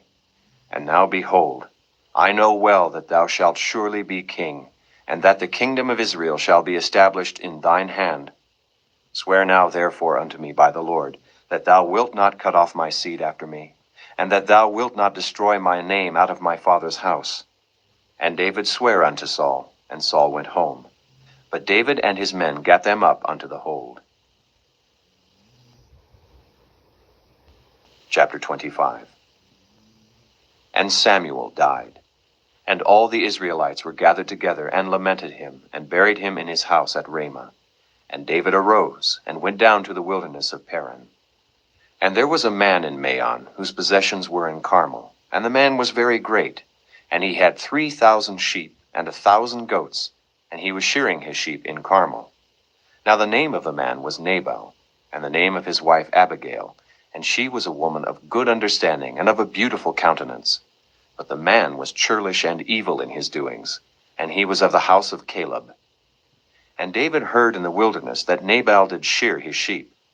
And David sent out 10 young men, and David said unto the young men, Get you up to Carmel, and go to Nabal, and greet him in my name. And thus shall ye say to him that liveth in prosperity, Peace be both to thee, and peace be to thine house, and peace be unto all that thou hast. And now I have heard that thou hast shearers. Now thy shepherds which were with us, we hurt them not, neither was there aught missing unto them, all the while they were in Carmel. Ask thy young men, and they will show thee. Wherefore let the young men find favor in thine eyes, for we come in a good day. Give, I pray thee, whatsoever cometh to thine hand unto thy servants, and to thy son David. And when David's young men came, they spake to Nabal according to all those words in the name of David, and ceased. And Nabal answered David's servants, and said, Who is David? And who is the son of Jesse? There be many servants nowadays that break away every man from his master. Shall I then take my bread, and my water, and my flesh that I have killed for my shearers, and give it unto men whom I know not whence they be? So David's young men turned their way, and went again, and came and told him all those sayings. And David said unto his men, Gird ye on every man his sword. And they girded on every man his sword, and David also girded on his sword. And there went up after David about 400 men, and 200 abode by the stuff. But one of the young men told Abigail, Nabal's wife, saying, Behold, David sent messengers out of the wilderness to salute our master, and he railed on them. But the men were very good unto us, and we were not hurt, neither missed we anything, as long as we were conversant with them, when we were in the fields. They were a wall unto us, both by night and day, all the while we were with them, keeping the sheep. Now therefore know and consider what thou wilt do. For evil is determined against our master, and against all his household. For he is such a son of Belial, that a man cannot speak to him. Then Abigail made haste, and took 200 loaves, and 2 bottles of wine, and 5 sheep ready dressed, and 5 measures of parched corn, and 100 clusters of raisins, and 200 cakes of figs, and laid them on asses. And she said unto her servants, Go on before me. Behold, I come after you. But she told not her husband Nabal. And it was so, as she rode on the ass, that she came down by the covert of the hill, and behold, David and his men came down against her, and she met them. Now David had said, Surely in vain have I kept all that this fellow hath in the wilderness, so that nothing was missed of all that pertained unto him, and he hath requited me evil for good. So and more also do God unto the enemies of David, if I leave of all that pertain to him by the morning light any that pisseth against the wall. And when Abigail saw David, she hasted, and lighted off the ass, and fell before David on her face, and bowed herself to the ground, and fell at his feet, and said, Upon me, my lord, upon me let this iniquity be. And let thine handmaid, I pray thee, speak in thine audience, and hear the words of thine handmaid. Let not, my lord, I pray thee, regard this man of Belial, even Nabal, for as his name is, so is he. Nabal is his name, and folly is with him. But I, thine handmaid, saw not the young men of my lord, whom thou didst send. Now therefore, my lord, as the Lord liveth, and as thy soul liveth, seeing the Lord hath withholden thee from coming to shed blood, and from avenging thyself with thine own hand, now let thine enemies, and they that seek evil to my lord, be as Nabal. And now this blessing which thine handmaid hath brought unto my lord, let it even be given unto the young men that follow my lord. I pray thee, forgive the trespass of thine handmaid. For the Lord will certainly make my lord a sure house, because my lord fighteth the battles of the Lord, and evil hath not been found in thee all thy days. Yet a man is risen to pursue thee, and to seek thy soul. But the soul of my lord shall be bound in the bundle of life with the Lord thy God, and the souls of thine enemies, them shall he sling out, as out of the middle of a sling. And it shall come to pass, when the Lord shall have done to my lord according to all the good that he hath spoken concerning thee, and shall have appointed thee ruler over Israel, that this shall be no grief unto thee, nor offense of heart unto my lord, either that thou hast shed blood causeless, or that my lord hath avenged himself. But when the Lord shall have dealt well with my lord, then remember thine handmaid. And David said to Abigail, Blessed be the Lord God of Israel, which sent thee this day to meet me. And blessed be thy advice, and blessed be thou, which hast kept me this day from coming to shed blood, and from avenging myself with mine own hand. For in very deed, as the Lord God of Israel liveth, which hath kept me back from hurting thee, except thou hadst tasted and come to meet me, surely there had not been left unto Nabal by the morning light any that pisseth against the wall. So David received of her hand that which she had brought him, and said unto her, Go up in peace to thine house. See, I have hearkened to thy voice, and have accepted thy person. And Abigail came to Nabal, and behold, he held a feast in his house, like the feast of a king. And Nabal's heart was merry within him, for he was very drunken. Wherefore she told him nothing, less or more, until the morning light. But it came to pass in the morning, when the wine was gone out of Nabal, and his wife had told him these things, that his heart died within him, and he became as a stone. And it came to pass about 10 days after, that the Lord smote Nabal, that he died. And when David heard that Nabal was dead, he said, Blessed be the Lord, that hath pleaded the cause of my reproach from the hand of Nabal, and hath kept his servant from evil. For the Lord hath returned the wickedness of Nabal upon his own head. And David sent and communed with Abigail, to take her to him to wife. And when the servants of David were come to Abigail to Carmel, they spake unto her, saying, David sent us unto thee, to take thee to him to wife. And she arose, and bowed herself on her face to the earth, and said, Behold, let thine handmaid be a servant to wash the feet of the servants of my lord. And Abigail hasted, and arose, and rode upon an ass, with 5 damsels of hers that went after her. And she went after the messengers of David, and became his wife. David also took Ahinoam of Jezreel, and they were also both of them his wives. But Saul had given Michal his daughter, David's wife, to Phalti the son of Laish, which was of Gallim. Chapter 26. And the Ziphites came unto Saul to Gibeah, saying, Doth not David hide himself in the hill of Hachilah, which is before Jeshimon? Then Saul arose, and went down to the wilderness of Ziph, having 3,000 chosen men of Israel with him, to seek David in the wilderness of Ziph. And Saul pitched in the hill of Hachilah, which is before Jeshimon, by the way. But David abode in the wilderness, and he saw that Saul came after him into the wilderness. David therefore sent out spies, and understood that Saul was come in very deed. And David arose, and came to the place where Saul had pitched. And David beheld the place where Saul lay, and Abner the son of Ner, the captain of his host. And Saul lay in the trench, and the people pitched round about him. Then answered David, and said to Ahimelech the Hittite, and to Abishai the son of Zeruiah, brother to Joab, saying, Who will go down with me to Saul to the camp? And Abishai said, I will go down with thee. So David and Abishai came to the people by night. And behold, Saul lay sleeping within the trench, and his spear stuck in the ground at his bolster. But Abner and the people lay round about him. Then said Abishai to David, God hath delivered thine enemy into thine hand this day. Now therefore let me smite him, I pray thee, with the spear even to the earth at once, and I will not smite him the second time.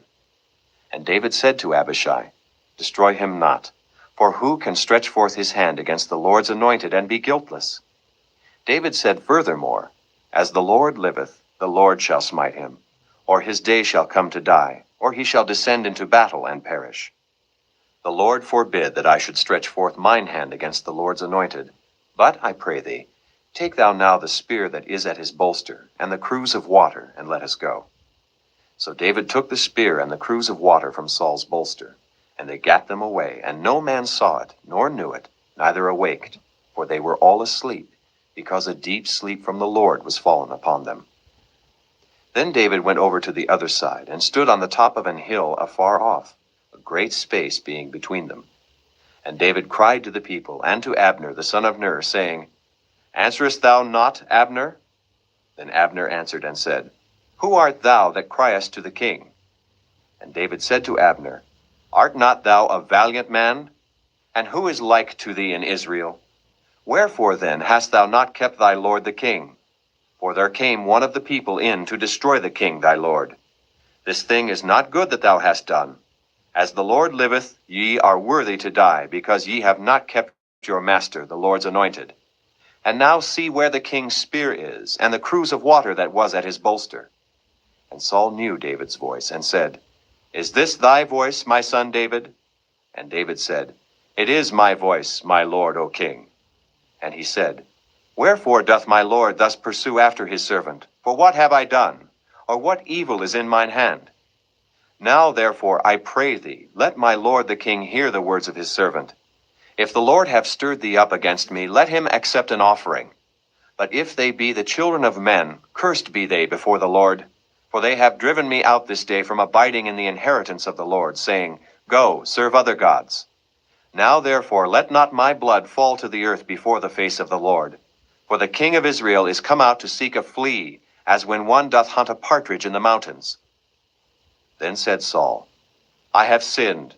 Return, my son David, for I will no more do thee harm, because my soul was precious in thine eyes this day. Behold, I have played the fool, and have erred exceedingly. And David answered and said, Behold the king's spear, and let one of the young men come over and fetch it. The Lord render to every man his righteousness and his faithfulness. For the Lord delivered thee into my hand today, but I would not stretch forth mine hand against the Lord's anointed. And behold, as thy life was much set by this day in mine eyes, so let my life be much set by in the eyes of the Lord, and let him deliver me out of all tribulation.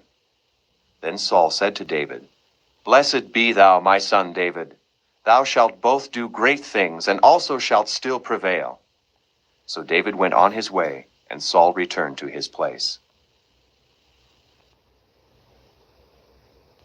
Chapter 27. And David said in his heart, I shall now perish one day by the hand of Saul. There is nothing better for me than that I should speedily escape into the land of the Philistines. And Saul shall despair of me, to seek me any more in any coast of Israel. So shall I escape out of his hand. And David arose, and he passed over with the 600 men that were with him unto Achish, the son of Maoch, king of Gath. And David dwelt with Achish at Gath, he and his men, every man with his household, even David with his 2 wives, Ahinoam the Jezreelitess, and Abigail the Carmelitess, Nabal's wife. And it was told Saul that David was fled to Gath, and he sought no more again for him. And David said unto Achish, If I have now found grace in thine eyes, let them give me a place in some town in the country, that I may dwell there. For why should thy servant dwell in the royal city with thee? Then Achish gave him Ziklag that day. Wherefore Ziklag pertaineth unto the kings of Judah unto this day. And the time that David dwelt in the country of the Philistines was a full year and 4 months. And David and his men went up, and invaded the Geshurites, and the Gezrites, and the Amalekites. For those nations were of old the inhabitants of the land, as thou goest to Shur, even unto the land of Egypt. And David smote the land, and left neither man nor woman alive, and took away the sheep, and the oxen, and the asses, and the camels, and the apparel, and returned and came to Achish. And Achish said, Whither have ye made a road today? And David said, Against the south of Judah, and against the south of the Jerahmeelites, and against the south of the Kenites.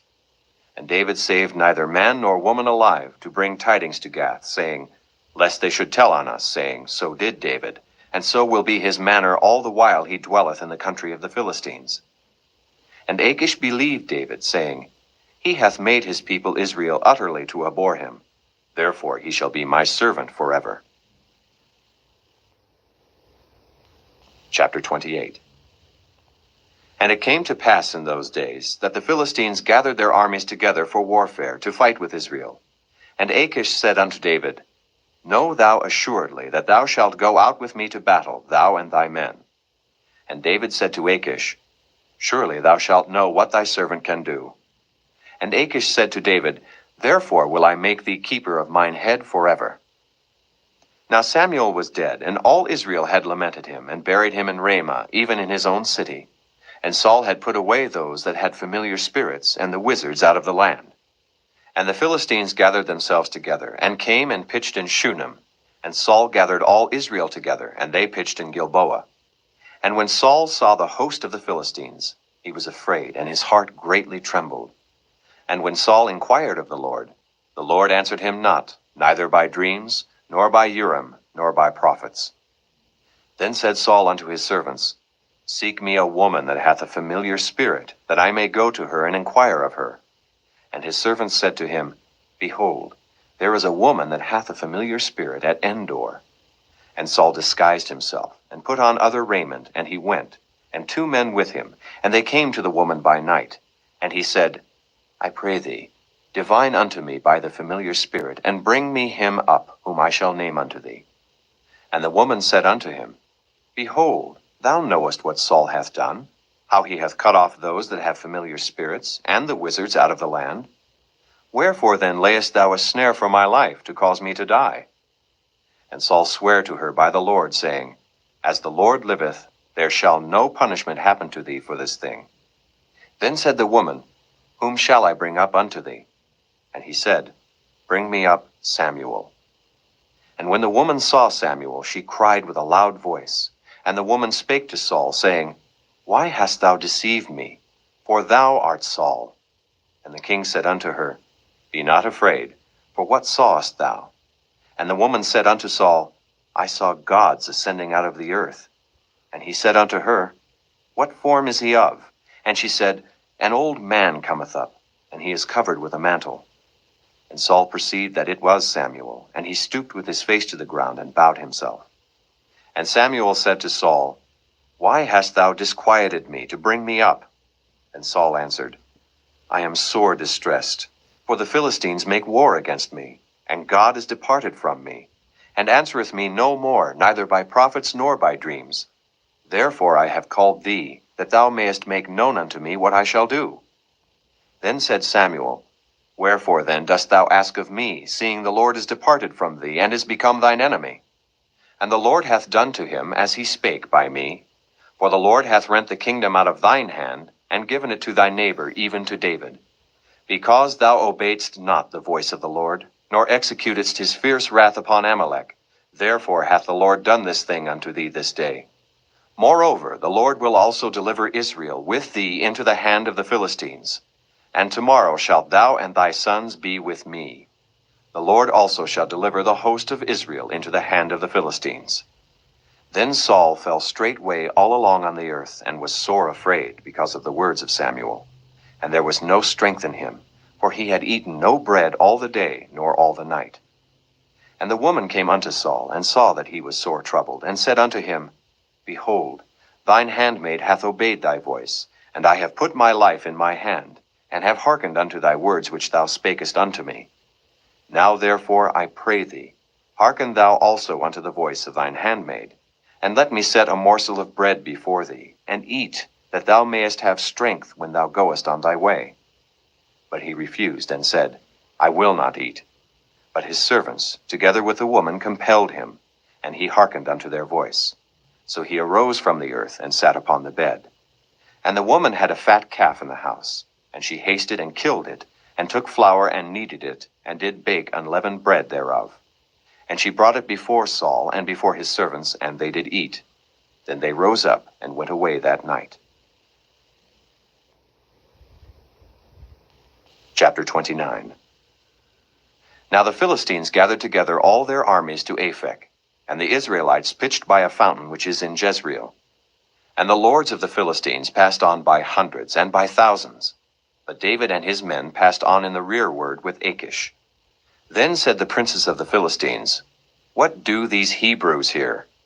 And Achish said unto the princes of the Philistines, Is not this David, the servant of Saul the king of Israel, which hath been with me these days, or these years? And I have found no fault in him since he fell unto me unto this day. And the princes of the Philistines were wroth with him. And the princes of the Philistines said unto him, Make this fellow return, that he may go again to his place which thou hast appointed him, and let him not go down with us to battle, lest in the battle he be an adversary to us. For wherewith should he reconcile himself unto his master? Should it not be with the heads of these men?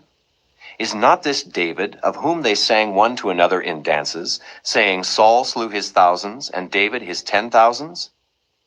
Then Achish called David, and said unto him, Surely as the Lord liveth, thou hast been upright, and thy going out and thy coming in with me in the host is good in my sight. For I have not found evil in thee since the day of thy coming unto me unto this day. Nevertheless, the Lord's favor thee not. Wherefore now return, and go in peace, that thou displease not the lords of the Philistines. And David said unto Achish, But what have I done? And what hast thou found in thy servant so long as I have been with thee unto this day, that I may not go fight against the enemies of my lord and king? And Achish answered and said to David, I know that thou art good in my sight, as an angel of God. Notwithstanding, the princes of the Philistines have said, He shall not go up with us to the battle. Wherefore now rise up early in the morning with thy master's servants that are come with thee, and as soon as ye be up early in the morning and have light, depart. So David and his men rose up early to depart in the morning, to return into the land of the Philistines. And the Philistines went up to Jezreel.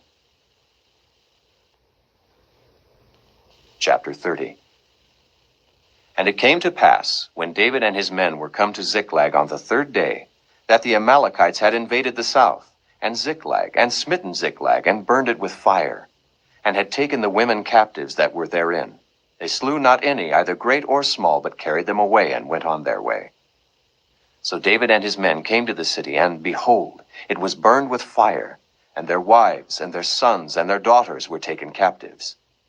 Then David and the people that were with him lifted up their voice and wept, until they had no more power to weep.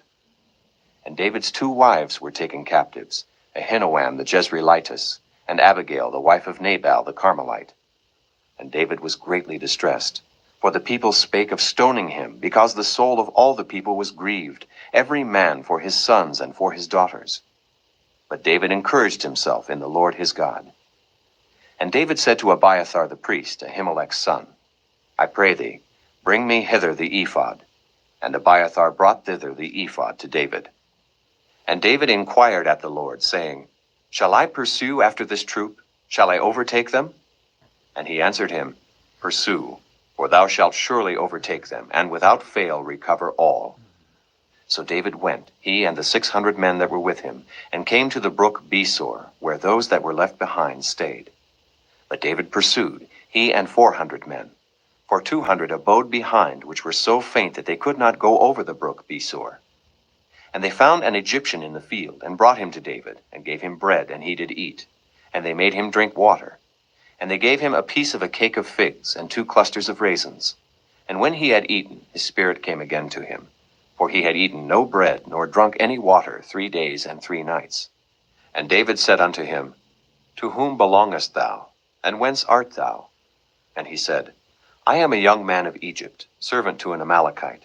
And my master left me, because 3 days agone I fell sick. We made an invasion upon the south of the Kerethites, and upon the coast which belongeth to Judah, and upon the south of Caleb, and we burned Ziklag with fire. And David said to him, Canst thou bring me down to this company? And he said, Swear unto me by God that thou wilt neither kill me, nor deliver me into the hands of my master, and I will bring thee down to this company. And when he had brought him down, behold, they were spread abroad upon all the earth, eating and drinking and dancing, because of all the great spoil that they had taken out of the land of the Philistines, and out of the land of Judah. And David smote them from the twilight even unto the evening of the next day. And there escaped not a man of them, save 400 young men which rode upon camels and fled. And David recovered all that the Amalekites had carried away, and David rescued his 2 wives. And there was nothing lacking to them, neither small nor great, neither sons nor daughters, neither spoil, nor anything that they had taken to them. David recovered all. And David took all the flocks and the herds, which they drave before those other cattle, and said, This is David's spoil. And David came to the 200 men, which were so faint that they could not follow David, whom they had made also to abide at the brook Besor. And they went forth to meet David, and to meet the people that were with him. And when David came near to the people, he saluted them. Then answered all the wicked men and men of Belial, of those that went with David, and said, Because they went not with us, we will not give them aught of the spoil that we have recovered, save to every man his wife and his children, that they may lead them away and depart. Then said David, Ye shall not do so, my brethren, with that which the Lord hath given us, who hath preserved us, and delivered the company that came against us into our hand. For who will hearken unto you in this matter? But as his part is that goeth down to the battle, so shall his part be that tarrieth by the stuff. They shall part alike. And it was so from that day forward, that he made it a statute and an ordinance for Israel unto this day.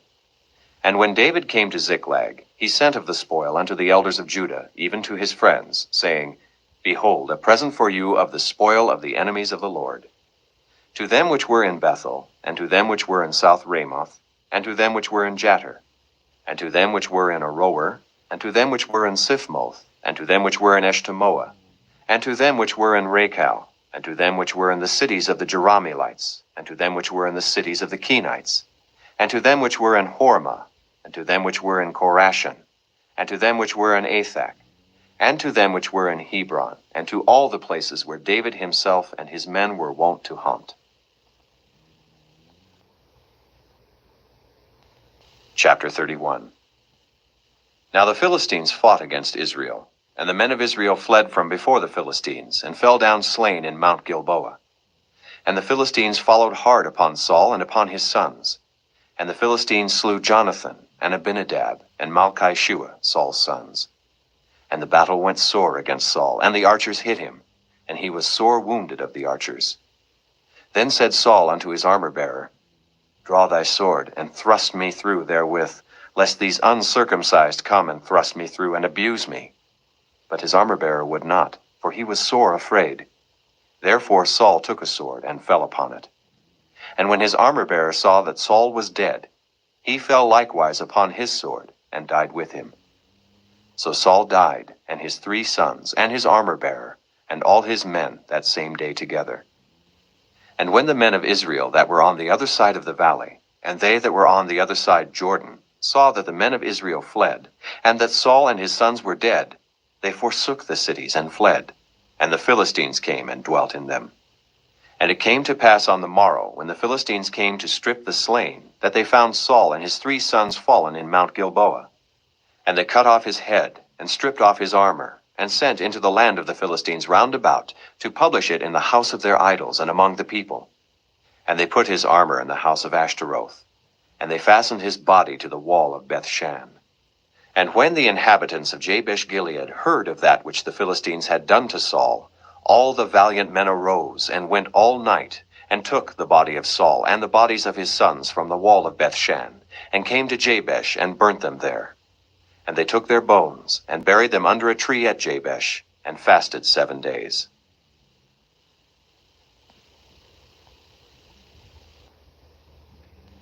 The second book of Samuel. Chapter 1. Now it came to pass after the death of Saul, when David was returned from the slaughter of the Amalekites, and David had abode 2 days in Ziklag. It came even to pass on the 3rd day that, behold, a man came out of the camp from Saul with his clothes rent, and earth upon his head. And so it was, when he came to David, that he fell to the earth and did obeisance. And David said unto him, From whence comest thou? And he said unto him, Out of the camp of Israel am I escaped. And David said unto him, How went the matter? I pray thee, tell me. And he answered, That the people are fled from the battle, and many of the people also are fallen and dead. And Saul and Jonathan his son are dead also. And David said unto the young man that told him, How knowest thou that Saul and Jonathan his son be dead? And the young man that told him said, As I happened by chance upon Mount Gilboa, behold, Saul leaned upon his spear, and lo, the chariots and horsemen followed hard after him. And when he looked behind him, he saw me, and called unto me. And I answered, Here am I. And he said unto me, Who art thou? And I answered him, I am an Amalekite. He said unto me again, Stand, I pray thee, upon me, and slay me, for anguish is come upon me, because my life is yet whole in me. So I stood upon him, and slew him, because I was sure that he could not live after that he was fallen. And I took the crown that was upon his head, and the bracelet that was on his arm, and have brought them hither unto my lord. Then David took hold on his clothes, and rent them, and likewise all the men that were with him. And they mourned, and wept, and fasted until even, for Saul, and for Jonathan his son, and for the people of the Lord, and for the house of Israel, because they were fallen by the sword. And David said unto the young man that told him, Whence art thou? And he answered, I am the son of a stranger, an Amalekite. And David said unto him, How wast thou not afraid to stretch forth thine hand to destroy the Lord's anointed? And David called one of the young men, and said, Go near, and fall upon him. And he smote him that he died. And David said unto him, Thy blood be upon thy head, for thy mouth hath testified against thee, saying, I have slain the Lord's anointed. And David lamented with this lamentation over Saul and over Jonathan his son. Also he bade them teach the children of Judah the use of the bow. Behold, it is written in the book of Jasher, The beauty of Israel is slain upon thy high places. How are the mighty fallen? Tell it not in Gath, publish it not in the streets of Askelon, lest the daughters of the Philistines rejoice, lest the daughters of the uncircumcised triumph. Ye mountains of Gilboa, let there be no dew, neither let there be rain upon you, nor fields of offerings. For there the shield of the mighty is vilely cast away, the shield of Saul, as though he had not been anointed with oil. From the blood of the slain, from the fat of the mighty, the bow of Jonathan turned not back, and the sword of Saul returned not empty. Saul and Jonathan were lovely and pleasant in their lives, and in their death they were not divided. They were swifter than eagles, they were stronger than lions. Ye daughters of Israel, weep over Saul, who clothed you in scarlet, with other delights, who put on ornaments of gold upon your apparel. How are the mighty fallen in the midst of the battle? O Jonathan, thou wast slain in thine high places. I am distressed for thee, my brother Jonathan. Very pleasant hast thou been unto me. Thy love to me was wonderful, passing the love of women. How are the mighty fallen, and the weapons of war perished. Chapter 2. And it came to pass after this, that David inquired of the Lord, saying, Shall I go up into any of the cities of Judah? And the Lord said unto him, Go up. And David said, Whither shall I go up? And he said, Unto Hebron. So David went up thither, and his 2 wives also, Ahinoam the Jezreelitess, and Abigail, Nabal's wife, the Carmelite. And his men that were with him did David bring up, every man with his household, and they dwelt in the cities of Hebron. And the men of Judah came, and there they anointed David king over the house of Judah. And they told David, saying, That the men of Jabesh Gilead were they that buried Saul. And David sent messengers unto the men of Jabesh Gilead, and said unto them, Blessed be ye of the Lord, that ye have showed this kindness unto your Lord, even unto Saul, and have buried him. And now the Lord show kindness and truth unto you, and I also will requite you this kindness, because ye have done this thing. Therefore now let your hands be strengthened, and be ye valiant, for your master Saul is dead, and also the house of Judah have anointed me king over them. But Abner, the son of Ner, captain of Saul's host, took Ishbosheth the son of Saul, and brought him over to Mahanaim. and made him king over Gilead, and over the Ashurites, and over Jezreel, and over Ephraim, and over Benjamin, and over all Israel. Ishbosheth, Saul's son, was 40 years old when he began to reign over Israel, and reigned 2 years. But the house of Judah followed David. And the time that David was king in Hebron over the house of Judah was 7 years and 6 months. And Abner the son of Ner, and the servants of Ishbosheth the son of Saul, went out from Mahanaim to Gibeon. And Joab the son of Zeruiah and the servants of David went out, and met together by the pool of Gibeon. And they sat down, the one on the one side of the pool, and the other on the other side of the pool. And Abner said to Joab, Let the young men now arise, and play before us. And Joab said, Let them arise. Then there arose and went over by number 12 of Benjamin, which pertained to Ishbosheth the son of Saul, and 12 of the servants of David. And they caught every one his fellow by the head, and thrust his sword in his fellow's side. So they fell down together. Wherefore that place was called Helkath Hazurim, which is in Gibeon. And there was a very sore battle that day. And Abner was beaten, and the men of Israel before the servants of David. And there were 3 sons of Zeruiah there, Joab, and Abishai, and Asahel. And Asahel was as light of foot as a wild roe. And Asahel pursued after Abner, and in going he turned not to the right hand nor to the left from following Abner. Then Abner looked behind him and said, Art thou Asahel? And he answered, I am. And Abner said to him, Turn thee aside to thy right hand or to thy left, and lay thee hold on one of the young men, and take thee his armor. But Asahel would not turn aside from following of him. And Abner said again to Asahel, Turn thee aside from following me. Wherefore should I smite thee to the ground? How then should I hold up my face to Joab thy brother? Howbeit he refused to turn aside. Wherefore Abner with the hinder end of the spear smote him under the 5th rib, that the spear came out behind him. And he fell down there and died in the same place.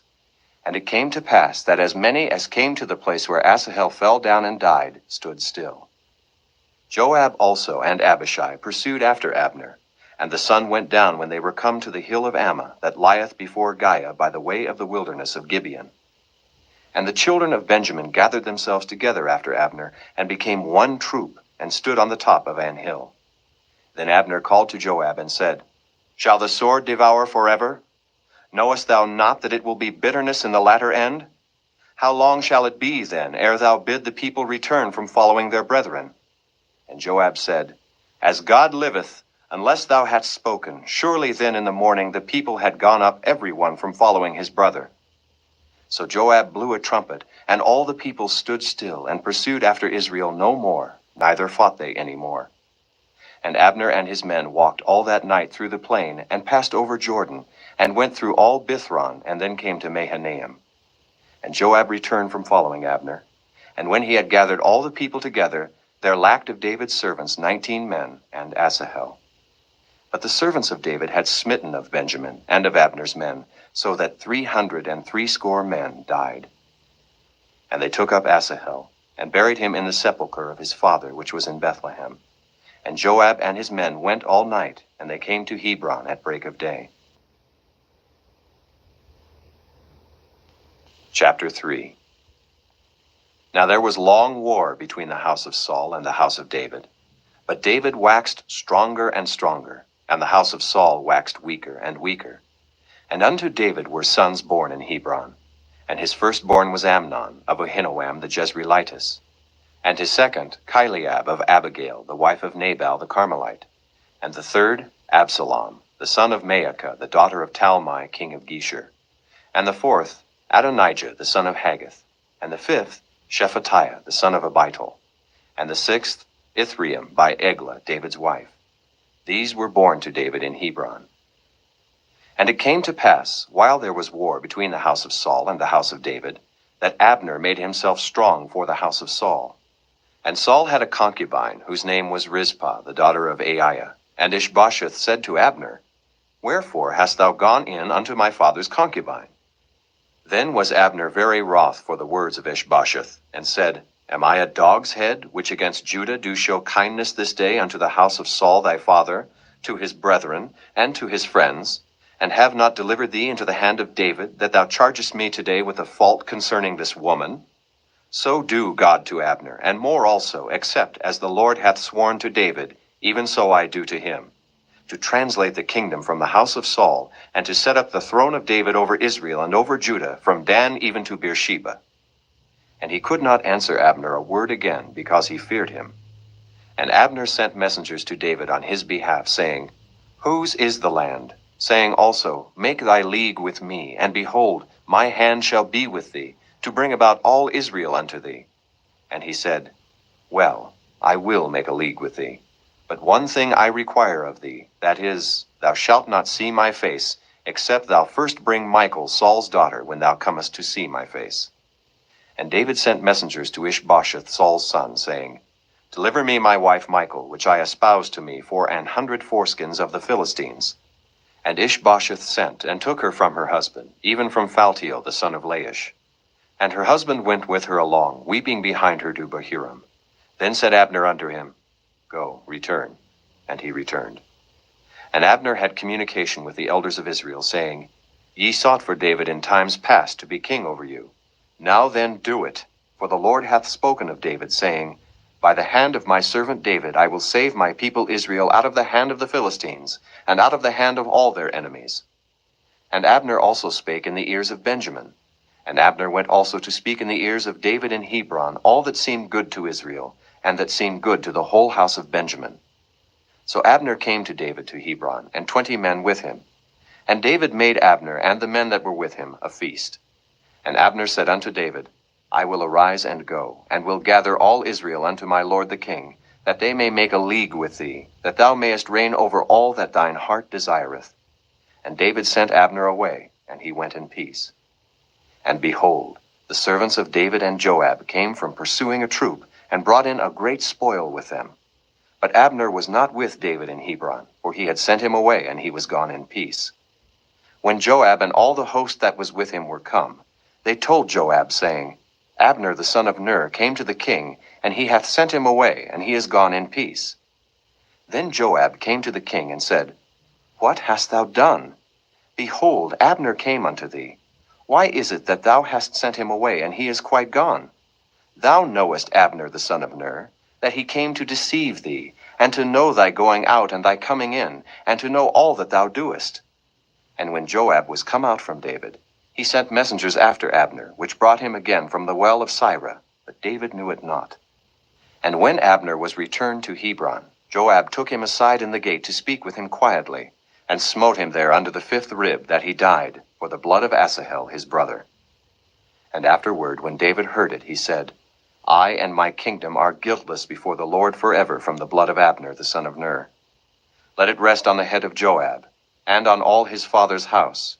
And let there not fail from the house of Joab one that hath an issue, or that is a leper, or that leaneth on a staff, or that falleth on the sword, or that lacketh bread. So Joab and Abishai his brother slew Abner, because he had slain their brother Asahel at Gibeon in the battle. And David said to Joab and to all the people that were with him, Rend your clothes, and gird you with sackcloth, and mourn before Abner. And King David himself followed the bier.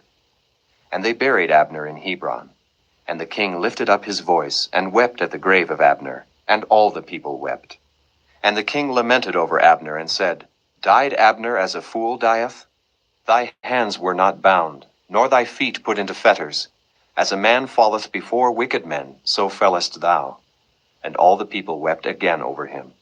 And when all the people came to cause David to eat meat while it was yet day, David sware, saying, So do God to me, and more also, if I taste bread or aught else till the sun be down. And all the people took notice of it, and it pleased them, as whatsoever the king did pleased all the people. For all the people and all Israel understood that day that it was not of the king to slay Abner the son of Ner. And the king said unto his servants, Know ye not that there is a prince and a great man fallen this day in Israel? And I am this day weak, though anointed king. And these men, the sons of Zeruiah, be too hard for me. The Lord shall reward the doer of evil according to his wickedness.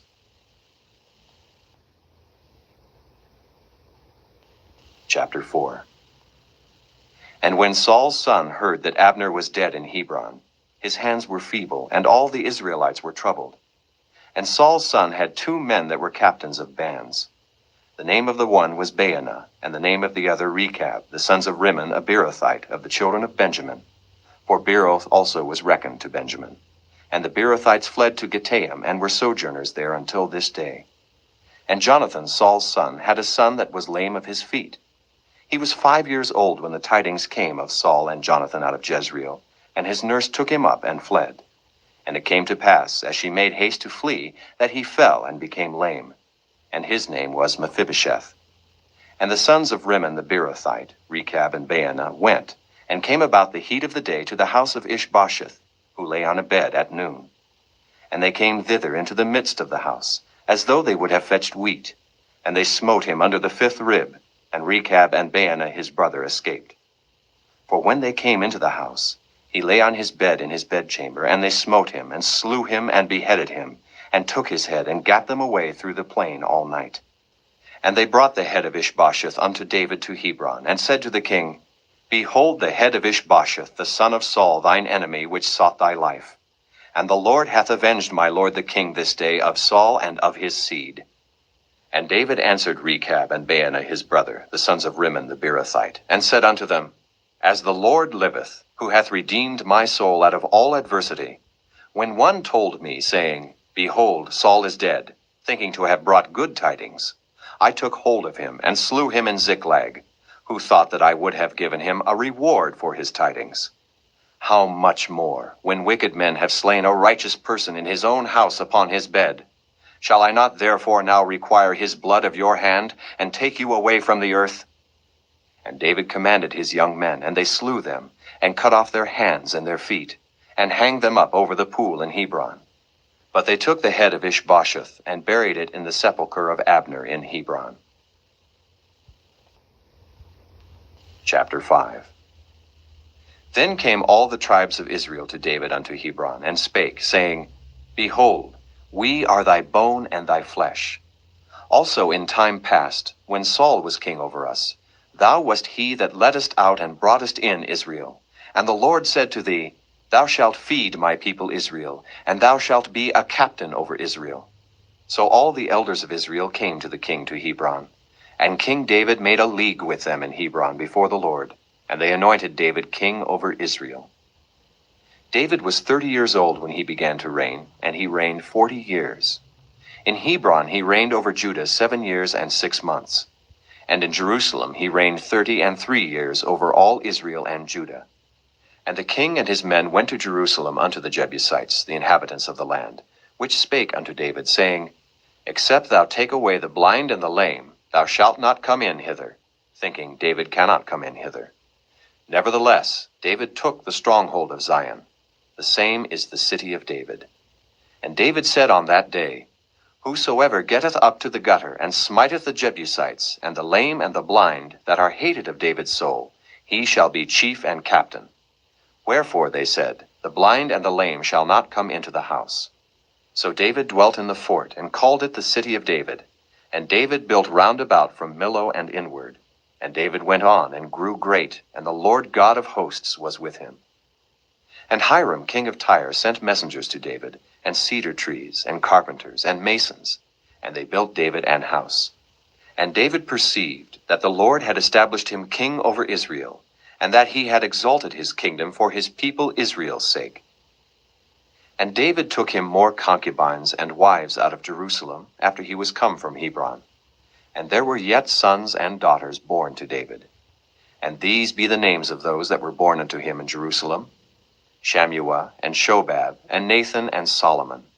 Ibhar also, and Elishua, and Nepheg, and Japhiah, and Elishama, and Eliada, and Eliphalet. But when the Philistines heard that they had anointed David king over Israel, all the Philistines came up to seek David. And David heard of it, and went down to the hold. The Philistines also came and spread themselves in the valley of Rephaim. And David inquired of the Lord, saying, Shall I go up to the Philistines? Wilt thou deliver them into mine hand? And the Lord said unto David, Go up, for I will doubtless deliver the Philistines into thine hand. And David came to Baal Perazim, and David smote them there, and said, The Lord hath broken forth upon mine enemies before me, as the breach of waters. Therefore he called the name of that place Baal Perazim. And there they left their images, and David and his men burned them. And the Philistines came up yet again, and spread themselves in the valley of Rephaim. And when David inquired of the Lord, he said, Thou shalt not go up, but fetch a compass behind them, and come upon them over against the mulberry trees. And let it be, when thou hearest the sound of a going in the tops of the mulberry trees, that then thou shalt bestir thyself. For then shall the Lord go out before thee to smite the host of the Philistines. And David did so, as the Lord had commanded him, and smote the Philistines from Geba until thou come to Gazer. Chapter 6. Again David gathered together all the chosen men of Israel, 30,000. And David arose, and went with all the people that were with him from Baale of Judah, to bring up from thence the ark of God, whose name is called by the name of the Lord of hosts that dwelleth between the cherubims. And they set the ark of God upon a new cart, and brought it out of the house of Abinadab that was in Gibeah. And Uzzah and Ahio, the sons of Abinadab, drave the new cart. And they brought it out of the house of Abinadab, which was at Gibeah, accompanying the ark of God. And Ahio went before the ark. And David and all the house of Israel played before the Lord on all manner of instruments made of fir wood, even on harps, and on psalteries, and on timbrels, and on cornets, and on cymbals. And when they came to Nachon's threshing floor, Uzzah put forth his hand to the ark of God, and took hold of it, for the oxen shook it. And the anger of the Lord was kindled against Uzzah, and God smote him there for his error. And there he died by the ark of God. And David was displeased, because the Lord had made a breach upon Uzzah, and he called the name of the place Perez Uzzah to this day. And David was afraid of the Lord that day, and said, How shall the ark of the Lord come to me? So David would not remove the ark of the Lord unto him into the city of David. But David carried it aside into the house of Obed-Edom the Gittite. And the ark of the Lord continued in the house of Obed-Edom the Gittite 3 months. And the Lord blessed Obed-Edom and all his household. And it was told King David, saying, The Lord hath blessed the house of Obed-Edom, and all that pertaineth unto him, because of the ark of God. So David went and brought up the ark of God from the house of Obed-Edom into the city of David with gladness. And it was so, that when they that bare the ark of the Lord had gone 6 paces, he sacrificed oxen and fatlings. And David danced before the Lord with all his might, and David was girded with a linen ephod. So David and all the house of Israel brought up the ark of the Lord with shouting and with the sound of the trumpet. And as the ark of the Lord came into the city of David, Michal, Saul's daughter, looked through a window, and saw King David leaping and dancing before the Lord.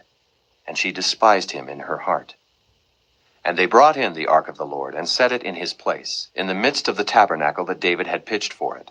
And David offered burnt offerings and peace offerings before the Lord.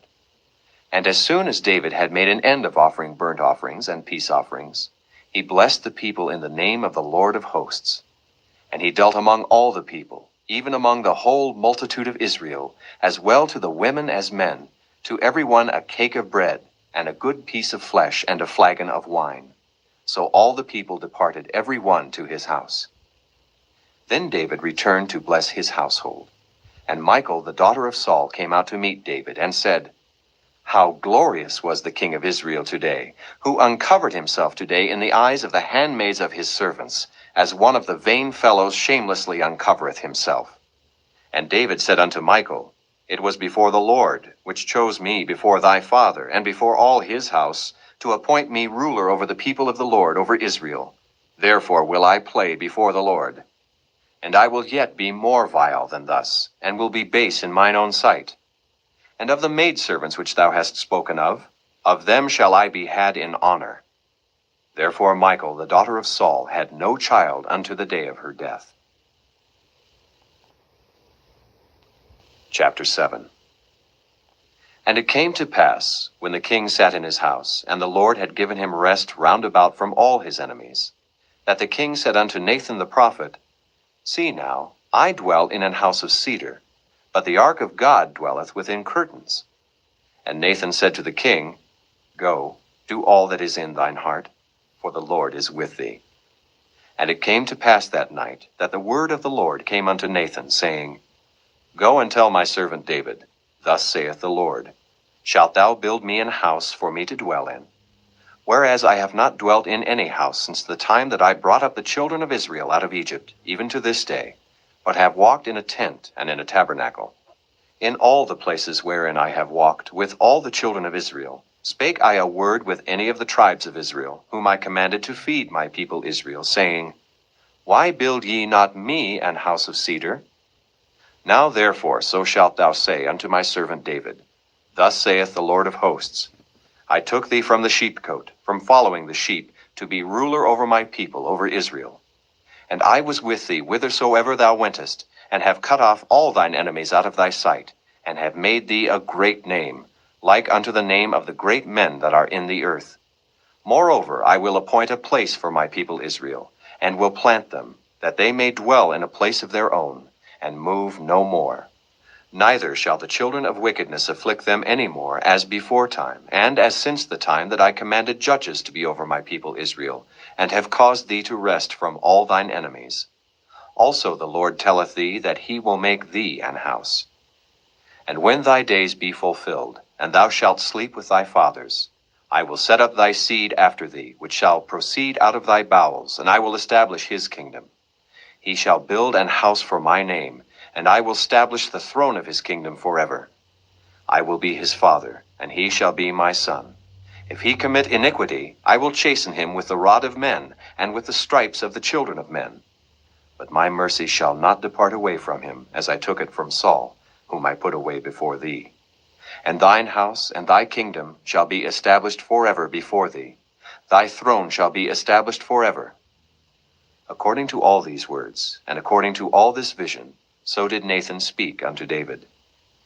Then went King David in, and sat before the Lord, and he said, Who am I, O Lord God, and what is my house, that thou hast brought me hitherto? And this was yet a small thing in thy sight, O Lord God. But thou hast spoken also of thy servant's house for a great while to come. And is this the manner of man, O Lord God? And what can David say more unto thee? For thou, Lord God, knowest thy servant. For thy word's sake, and according to thine own heart, hast thou done all these great things, to make thy servant know them. Wherefore thou art great, O Lord God, for there is none like thee, neither is there any God beside thee, according to all that we have heard with our ears.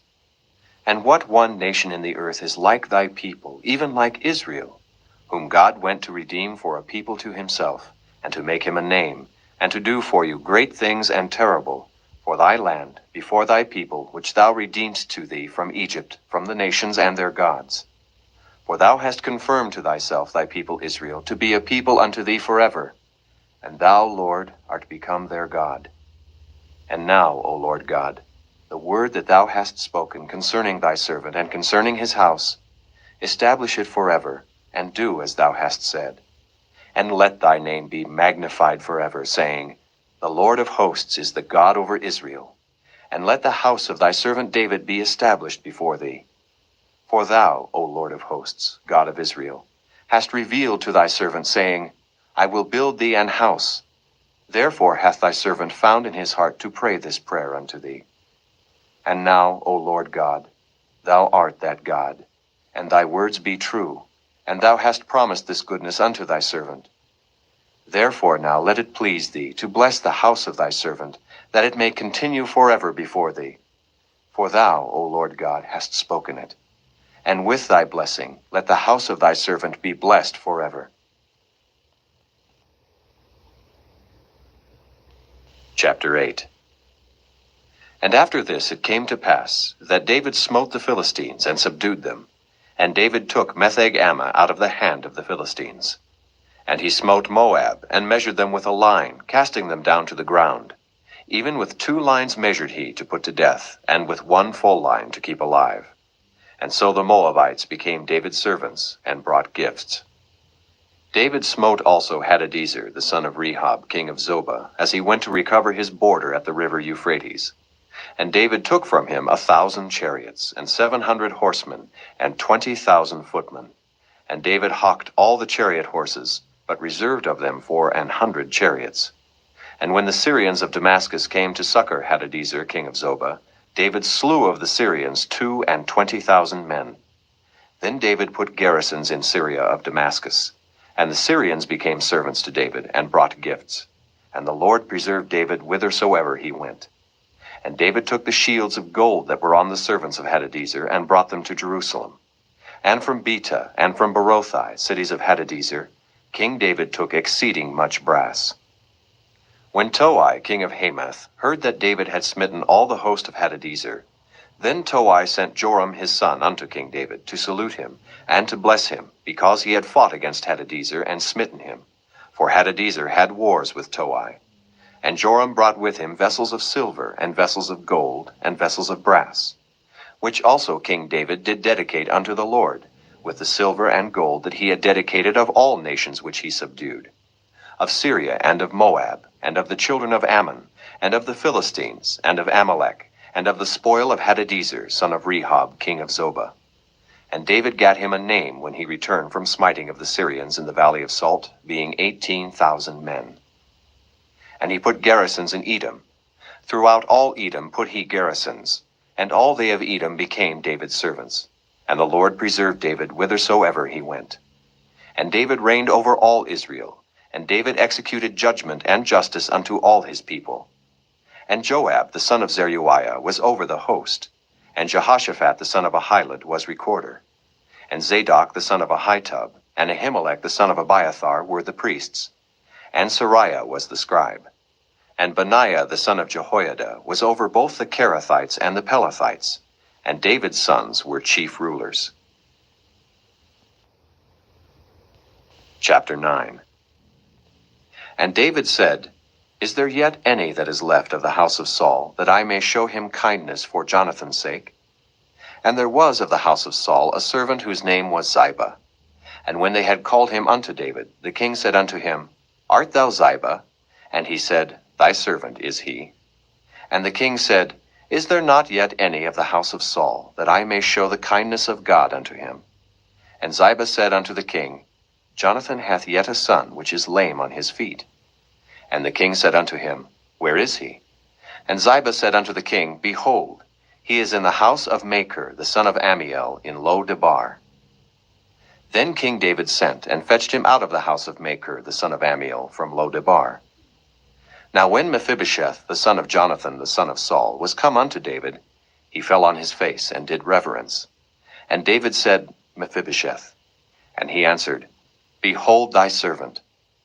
And David said unto him, Fear not, for I will surely show thee kindness for Jonathan thy father's sake, and will restore thee all the land of Saul thy father, and thou shalt eat bread at my table continually. And he bowed himself, and said, What is thy servant, that thou shouldest look upon such a dead dog as I am? Then the king called to Ziba, Saul's servant, and said unto him, I have given unto thy master's son all that pertained to Saul and to all his house. Thou therefore, and thy sons, and thy servants, shalt till the land for him, and thou shalt bring in the fruits, that thy master's son may have food to eat. But Mephibosheth thy master's son shall eat bread alway at my table. Now Ziba had 15 sons and 20 servants. Then said Ziba unto the king, According to all that my lord the king hath commanded his servant, so shall thy servant do. As for Mephibosheth, said the king, he shall eat at my table as one of the king's sons. And Mephibosheth had a young son, whose name was Micah. And all that dwelt in the house of Ziba were servants unto Mephibosheth. So Mephibosheth dwelt in Jerusalem, for he did eat continually at the king's table, and was lame on both his feet. Chapter 10. And it came to pass after this, that the king of the children of Ammon died, and Hanun his son reigned in his stead. Then said David, I will show kindness unto Hanun the son of Nahash, as his father showed kindness unto me. And David sent to comfort him by the hand of his servants for his father. And David's servants came into the land of the children of Ammon. And the princes of the children of Ammon said unto Hanun their lord, Thinkest thou that David doth honor thy father, that he hath sent comforters unto thee? Hath not David rather sent his servants unto thee, to search the city, and to spy it out, and to overthrow it? Wherefore Hanun took David's servants, and shaved off the 1/2 of their beards, and cut off their garments in the middle, even to their buttocks, and sent them away. When they told it unto David, he sent to meet them, because the men were greatly ashamed. And the king said, Tarry at Jericho until your beards be grown, and then return. And when the children of Ammon saw that they stank before David, the children of Ammon sent and hired the Syrians of Beth-rehob, and the Syrians of Zobah 20,000 footmen, and of King Maacah 1,000 men, and of Ishtob 12,000 men. And when David heard of it, he sent Joab and all the host of the mighty men. And the children of Ammon came out, and put the battle in array at the entering in of the gate. And the Syrians of Zobah and of Rehob, and Ishtob and Maacah were by themselves in the field. When Joab saw that the front of the battle was against him before and behind, he chose of all the choice men of Israel, and put them in array against the Syrians.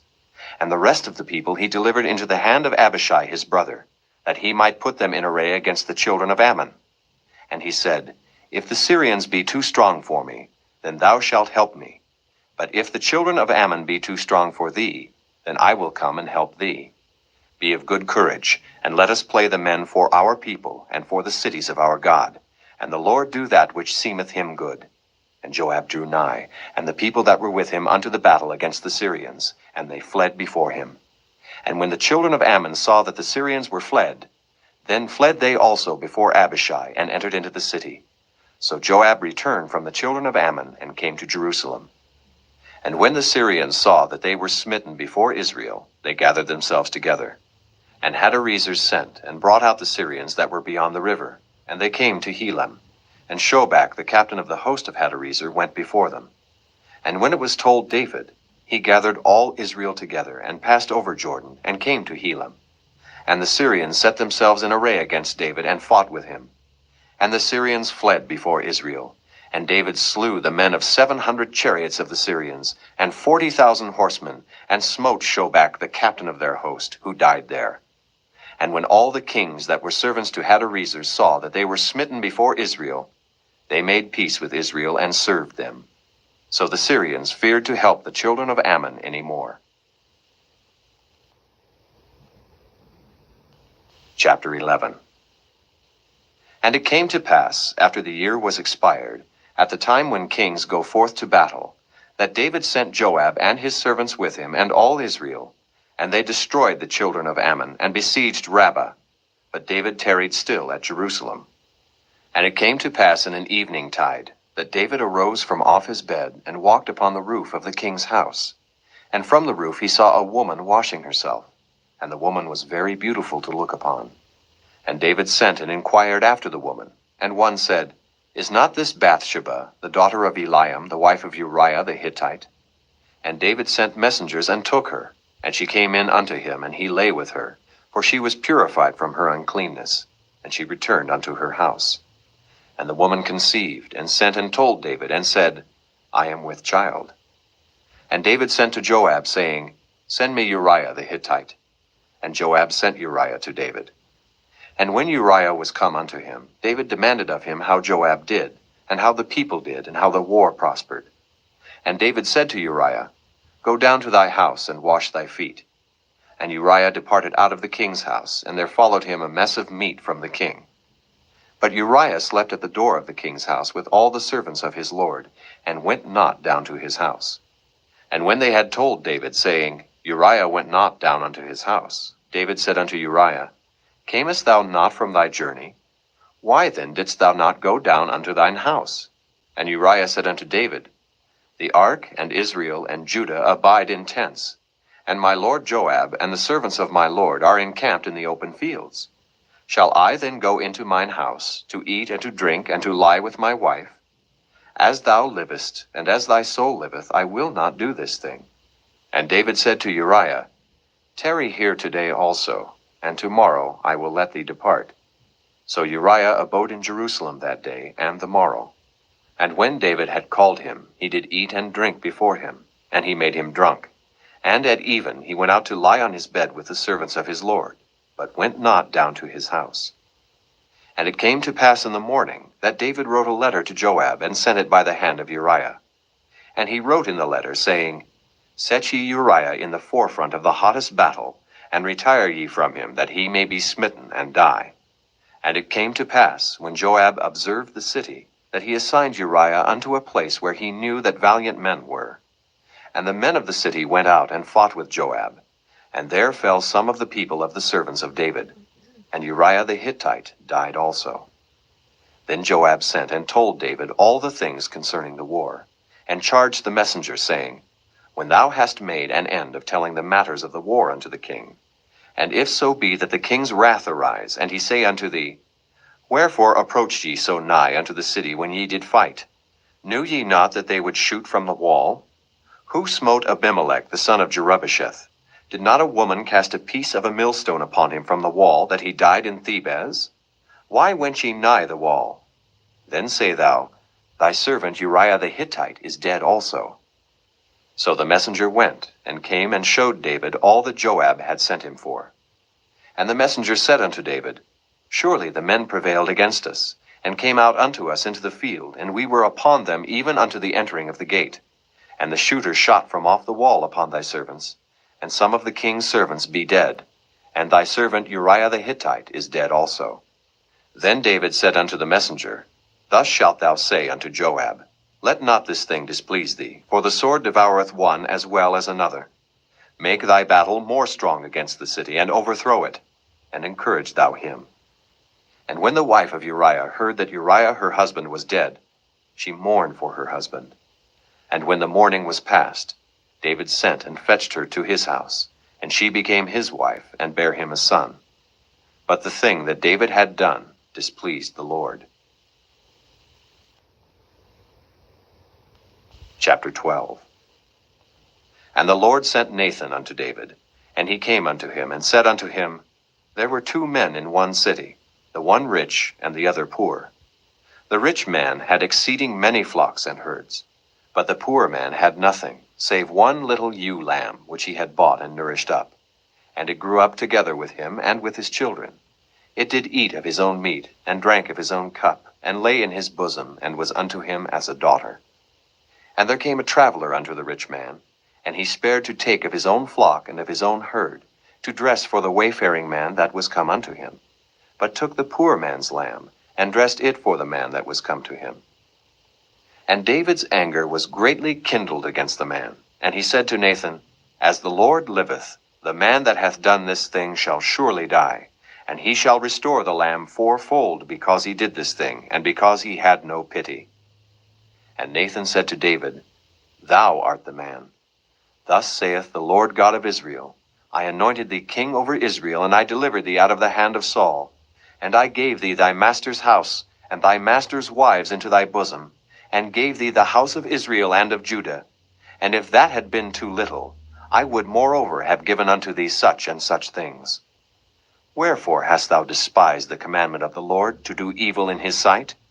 Thou hast killed Uriah the Hittite with the sword, and hast taken his wife to be thy wife, and hast slain him with the sword of the children of Ammon. Now therefore the sword shall never depart from thine house, because thou hast despised me, and hast taken the wife of Uriah the Hittite to be thy wife. Thus saith the Lord, Behold, I will raise up evil against thee out of thine own house, and I will take thy wives before thine eyes, and give them unto thy neighbor, and he shall lie with thy wives in the sight of this sun. For thou didst it secretly, but I will do this thing before all Israel and before the sun. And David said unto Nathan, I have sinned against the Lord. And Nathan said unto David, The Lord also hath put away thy sin. Thou shalt not die.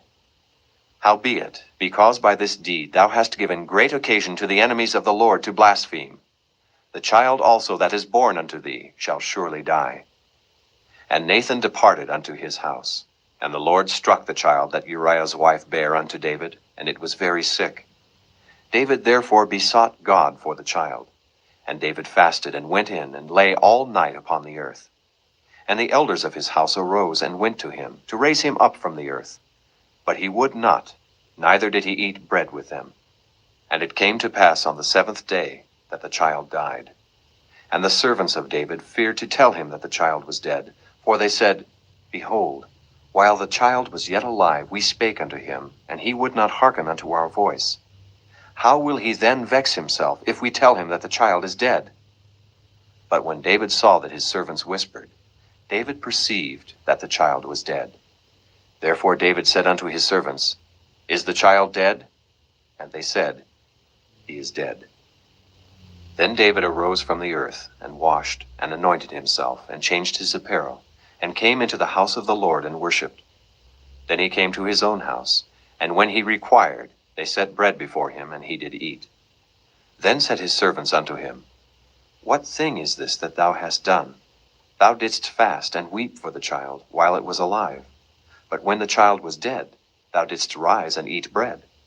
And he said, While the child was yet alive, I fasted and wept. For I said, Who can tell whether God will be gracious to me, that the child may live? But now he is dead, wherefore should I fast? Can I bring him back again? I shall go to him, but he shall not return to me. And David comforted Bathsheba his wife, and went in unto her, and lay with her. And she bare a son, and he called his name Solomon, and the Lord loved him. And he sent by the hand of Nathan the prophet, and he called his name Jedediah, because of the Lord. And Joab fought against Rabbah of the children of Ammon, and took the royal city. And Joab sent messengers to David, and said, I have fought against Rabbah, and have taken the city of waters. Now therefore gather the rest of the people together, and encamp against the city, and take it, lest I take the city, and it be called after my name. And David gathered all the people together, and went to Rabbah, and fought against it, and took it. And he took their king's crown from off his head, the weight whereof was a talent of gold with the precious stones. And it was set on David's head. And he brought forth the spoil of the city in great abundance. And he brought forth the people that were therein, and put them under saws, and under harrows of iron, and under axes of iron, and made them pass through the brick kiln. And thus did he unto all the cities of the children of Ammon. So David and all the people returned unto Jerusalem. Chapter 13. And it came to pass after this, that Absalom the son of David had a fair sister, whose name was Tamar. And Amnon the son of David loved her. And Amnon was so vexed, that he fell sick for his sister Tamar, for she was a virgin. And Amnon thought it hard for him to do anything to her. But Amnon had a friend, whose name was Jonadab, the son of Shimeah, David's brother. And Jonadab was a very subtle man. And he said unto him, Why art thou, being the king's son, lean from day to day? Wilt thou not tell me? And Amnon said unto him, I love Tamar, my brother Absalom's sister. And Jonadab said unto him, Lay thee down on thy bed, and make thyself sick. And when thy father cometh to see thee, say unto him, I pray thee, let my sister Tamar come, and give me meat, and dress the meat in my sight, that I may see it, and eat it at her hand. So Amnon lay down, and made himself sick.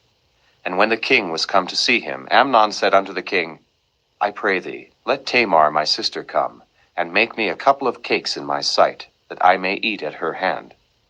Then David sent home to Tamar, saying, Go now to thy brother Amnon's house, and dress him meat.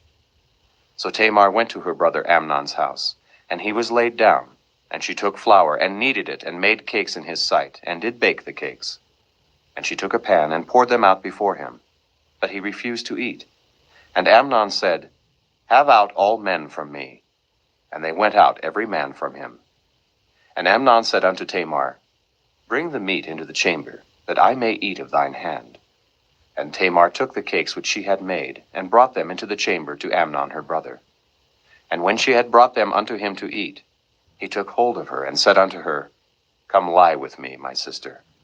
And she answered him, Nay, my brother, do not force me, for no such thing ought to be done in Israel. Do not thou this folly. And I, whither shall I cause my shame to go? And as for thee, thou shalt be as one of the fools in Israel. Now therefore I pray thee speak unto the king, for he will not withhold me from thee. Howbeit he would not hearken unto her voice, but being stronger than she, forced her, and lay with her. Then Amnon hated her exceedingly, so that the hatred wherewith he hated her was greater than the love wherewith he had loved her. And Amnon said unto her, Arise, be gone. And she said unto him, There is no cause. This evil in sending me away is greater than the other that thou didst unto me. But he would not hearken unto her. Then he called his servant that ministered unto him, and said, Put now this woman out from me, and bolt the door after her. And she had a garment of divers colors upon her, for with such robes were the king's daughters that were virgins apparelled. Then his servant brought her out, and bolted the door after her. And Tamar put ashes on her head, and rent her garment of divers colors that was on her, and laid her hand on her head, and went on crying. And Absalom her brother said unto her, Hath Amnon thy brother been with thee? But hold now thy peace, my sister. He is thy brother, regard not this thing. So Tamar remained desolate in her brother Absalom's house. But when King David heard of all these things, he was very wroth. And Absalom spake unto his brother Amnon neither good nor bad, for Absalom hated Amnon, because he had forced his sister Tamar. And it came to pass after 2 full years, that Absalom had sheep shearers in Baal Hazor, which is beside Ephraim. And Absalom invited all the king's sons. And Absalom came to the king, and said, Behold now, thy servant hath sheep shearers. Let the king, I beseech thee, and his servants go with thy servant. And the king said to Absalom, Nay, my son, let us not all now go, lest we be chargeable unto thee. And he pressed him. Howbeit he would not go, but blessed him. Then said Absalom, If not, I pray thee, let my brother Amnon go with us. And the king said unto him, Why should he go with thee? But Absalom pressed him, that he let Amnon and all the king's sons go with him. Now Absalom had commanded his servants, saying, Mark ye now when Amnon's heart is merry with wine, and when I say unto you, Smite Amnon, then kill him, fear not. Have not I commanded you? Be courageous and be valiant. And the servants of Absalom did unto Amnon as Absalom had commanded. Then all the king's sons arose, and every man gat him up upon his mule and fled. And it came to pass, while they were in the way, that tidings came to David, saying, Absalom hath slain all the king's sons, and there is not one of them left. Then the king arose, and tare his garments, and lay on the earth. And all his servants stood by with their clothes rent. And Jonadab, the son of Shimeah, David's brother, answered and said, Let not my lord suppose that they have slain all the young men, the king's sons. For Amnon only is dead. For by the appointment of Absalom this hath been determined from the day that he forced his sister Tamar. Now therefore let not my lord the king take the thing to his heart, to think that all the king's sons are dead. For Amnon only is dead. But Absalom fled. And the young man that kept the watch lifted up his eyes and looked, and behold, there came much people by the way of the hillside behind him. And Jonadab said unto the king, Behold, the king's sons come. As thy servant said, so it is. And it came to pass, as soon as he had made an end of speaking, that, behold, the king's sons came, and lifted up their voice and wept. And the king also and all his servants wept very sore. But Absalom fled, and went to Talmai, the son of Ammihud, king of Geshur. And David mourned for his son every day. So Absalom fled, and went to Geshur, and was there 3 years. And the soul of King David longed to go forth unto Absalom, for he was comforted concerning Amnon, seeing he was dead. Chapter 14. Now Joab, the son of Zeruiah, perceived that the king's heart was toward Absalom. And Joab sent to Tekoa, and fetched thence a wise woman, and said unto her, I pray thee, feign thyself to be a mourner, and put on now mourning apparel, and anoint not thyself with oil, but be as a woman that had a long time mourned for the dead. And come to the king, and speak on this manner unto him. So Joab put the words in her mouth. And when the woman of Tekoa spake to the king, she fell on her face to the ground, and did obeisance, and said, Help, O king. And the king said unto her, What aileth thee? And she answered, I am indeed a widow woman, and mine husband is dead. And thy handmaid had 2 sons, and they 2 strove together in the field, and there was none to part them. But the one smote the other, and slew him. And behold, the whole family is risen against thine handmaid. And they said, Deliver him that smote his brother, that we may kill him, for the life of his brother whom he slew. And we will destroy the heir also. And so they shall quench my coal which is left, and shall not leave to my husband neither name nor remainder upon the earth. And the king said unto the woman, Go to thine house, and I will give charge concerning thee. And the woman of Tekoa said unto the king, My lord, O king, the iniquity be on me and on my father's house, and the king and his throne be guiltless. And the king said, Whosoever saith aught unto thee, bring him to me, and he shall not touch thee any more. Then said she, I pray thee, let the king remember the Lord thy God, that thou wouldest not suffer the revengers of blood to destroy any more, lest they destroy my son. And he said, As the Lord liveth, there shall not one hair of thy son fall to the earth. Then the woman said, Let thine handmaid, I pray thee, speak one word unto my lord the king. And he said, Say on. And the woman said, Wherefore then hast thou thought such a thing against the people of God? For the king doth speak this thing as one which is faulty, in that the king doth not fetch home again his banished. For we must needs die, and are as water spilt on the ground, which cannot be gathered up again. Neither doth God respect any person. Yet doth he devise means, that his banished be not expelled from him. Now therefore that I am come to speak of this thing unto my lord the king, it is because the people have made me afraid. And thy handmaid said, I will now speak unto the king. It may be that the king will perform the request of his handmaid. For the king will hear, to deliver his handmaid out of the hand of the man that would destroy me and my son together out of the inheritance of God. Then thine handmaid said, The word of my lord the king shall now be comfortable. For as an angel of God, so is my lord the king to discern good and bad. Therefore the Lord thy God will be with thee. Then the king answered and said unto the woman, Hide not from me, I pray thee, the thing that I shall ask thee. And the woman said, Let my lord the king now speak. And the king said, Is not the hand of Joab with thee in all this? And the woman answered and said, As thy soul liveth, my lord the king, none can turn to the right hand or to the left from aught that my lord the king hath spoken. For thy servant Joab, he bade me, and he put all these words in the mouth of thine handmaid. To fetch about this form of speech hath thy servant Joab done this thing. And my lord is wise according to the wisdom of an angel of God, to know all things that are in the earth. And the king said unto Joab, Behold now, I have done this thing. Go, therefore, bring the young man Absalom again. And Joab fell to the ground on his face, and bowed himself, and thanked the king.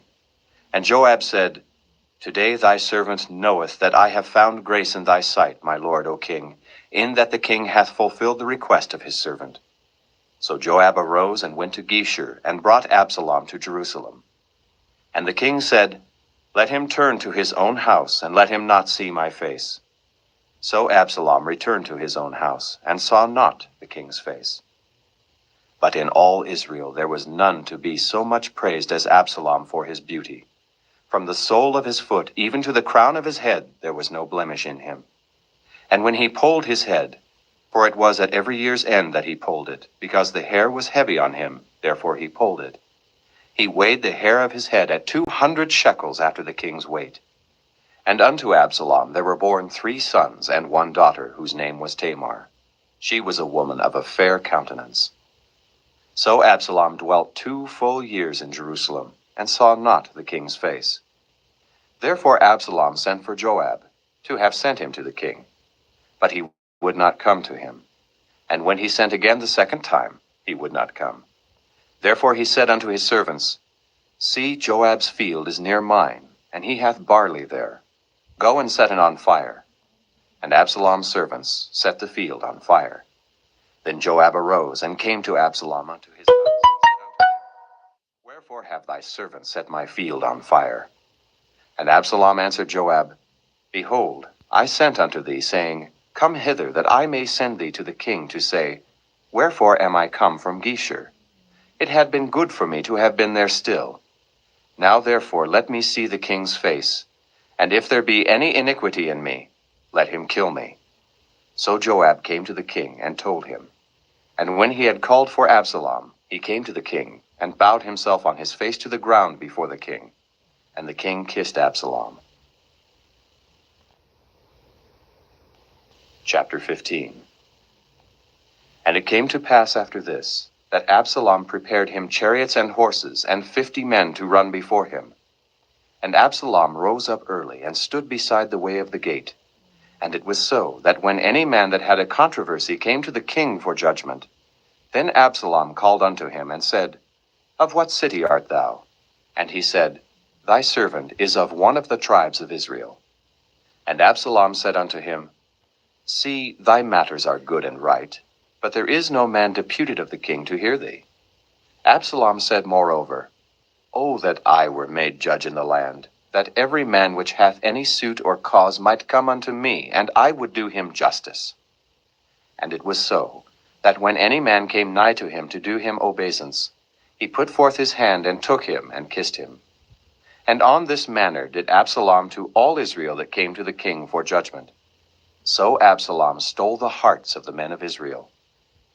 And it came to pass after 40 years, that Absalom said unto the king, I pray thee, let me go and pay my vow, which I have vowed unto the Lord in Hebron. For thy servant vowed a vow while I abode at Geshur in Syria, saying, If the Lord shall bring me again indeed to Jerusalem, then I will serve the Lord. And the king said unto him, Go in peace. So he arose and went to Hebron. But Absalom sent spies throughout all the tribes of Israel, saying, As soon as ye hear the sound of the trumpet, then ye shall say, Absalom reigneth in Hebron. And with Absalom went 200 men out of Jerusalem that were called. And they went in their simplicity, and they knew not anything. And Absalom sent for Ahithophel the Gilonite, David's counselor, from his city, even from Gilo, while he offered sacrifices. And the conspiracy was strong, for the people increased continually with Absalom. And there came a messenger to David, saying, The hearts of the men of Israel are after Absalom. And David said unto all his servants that were with him at Jerusalem, Arise, and let us flee, for we shall not else escape from Absalom. Make speed to depart, lest he overtake us suddenly, and bring evil upon us, and smite the city with the edge of the sword. And the king's servants said unto the king, Behold, thy servants are ready to do whatsoever my lord the king shall appoint. And the king went forth, and all his household after him. And the king left 10 women, which were concubines, to keep the house. And the king went forth, and all the people after him, and tarried in a place that was far off. And all his servants passed on beside him, and all the Kerethites, and all the Pelethites, and all the Gittites, 600 men which came after him from Gath, passed on before the king. Then said the king to Ittai the Gittite, Wherefore goest thou also with us? Return to thy place, and abide with the king, for thou art a stranger, and also an exile. Whereas thou camest but yesterday, should I this day make thee go up and down with us? Seeing I go whither I may, return thou, and take back thy brethren. Mercy and truth be with thee. And Ittai answered the king, and said, As the Lord liveth, and as my lord the king liveth, surely in what place my lord the king shall be, whether in death or life, even there also will thy servant be. And David said to Ittai, Go and pass over. And Ittai the Gittite passed over, and all his men, and all the little ones that were with him. And all the country wept with a loud voice, and all the people passed over. The king also himself passed over the brook Kidron, and all the people passed over toward the way of the wilderness. And lo, Zadok also, and all the Levites were with him, bearing the ark of the covenant of God. And they set down the ark of God, and Abiathar went up, until all the people had done passing out of the city. And the king said unto Zadok, Carry back the ark of God into the city. If I shall find favor in the eyes of the Lord, he will bring me again, and show me both it and his habitation. But if he thus say, I have no delight in thee, behold, here am I. Let him do to me as seemeth good unto him. The king said also unto Zadok the priest, Art not thou a seer? Return into the city in peace, and your 2 sons with you, Ahimaaz thy son, and Jonathan the son of Abiathar. See, I will tarry in the plain of the wilderness, until there come word from you to certify me. Zadok therefore and Abiathar carried the ark of God again to Jerusalem, and they tarried there. And David went up by the ascent of Mount Olivet, and wept as he went up, and had his head covered, and he went barefoot. And all the people that was with him covered every man his head, and they went up, weeping as they went up. And one told David, saying, Ahithophel is among the conspirators with Absalom. And David said, O Lord, I pray thee, turn the counsel of Ahithophel into foolishness. And it came to pass that when David was come to the top of the mount, where he worshipped God, behold, Hushai the Archite came to meet him with his coat rent and earth upon his head. Unto whom David said, If thou passest on with me, then thou shalt be a burden unto me. But if thou return to the city, and say unto Absalom, I will be thy servant, O king, as I have been thy father's servant hitherto, so will I now also be thy servant. Then mayest thou for me defeat the counsel of Ahithophel. And hast thou not there with thee Zadok and Abiathar the priests? Therefore it shall be, that what thing soever thou shalt hear out of the king's house, thou shalt tell it to Zadok and Abiathar the priests. Behold, they have there with them their 2 sons, Ahimaaz Zadok's son, and Jonathan Abiathar's son. And by them ye shall send unto me every thing that ye can hear.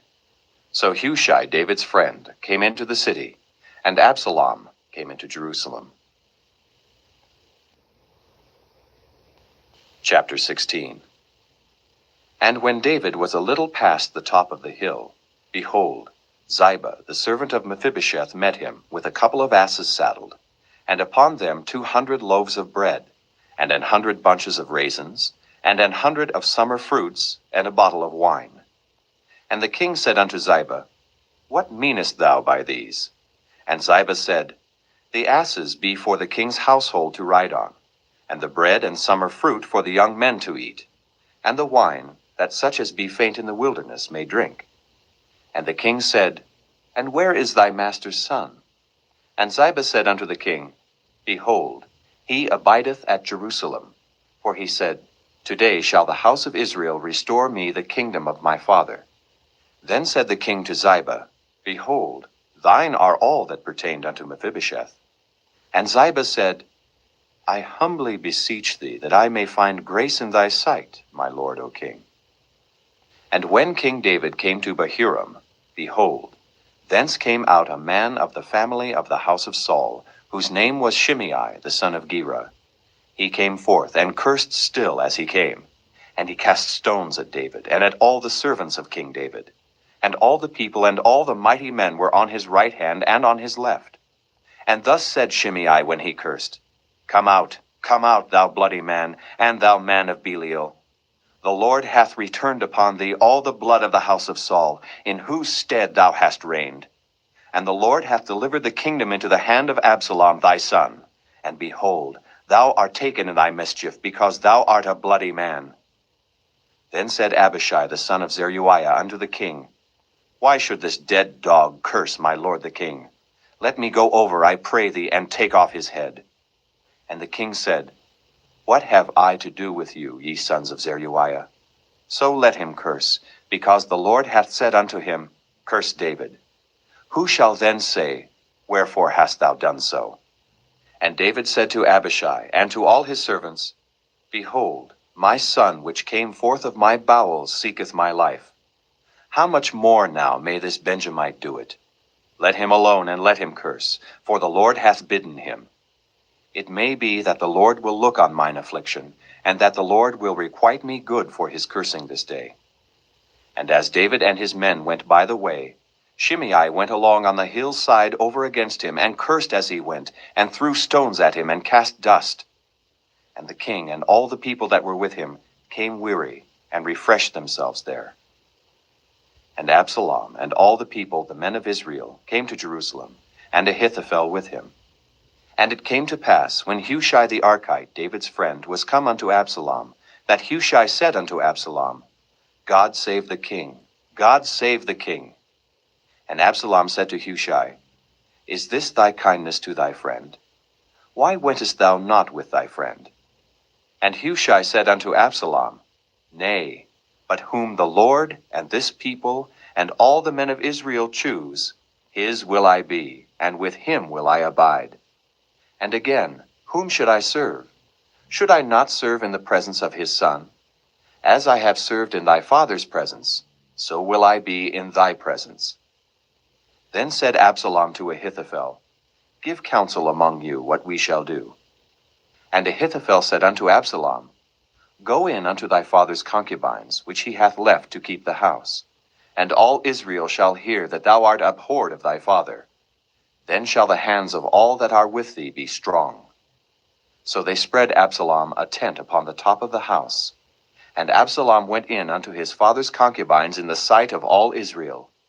And the counsel of Ahithophel, which he counseled in those days, was as if a man had inquired at the oracle of God.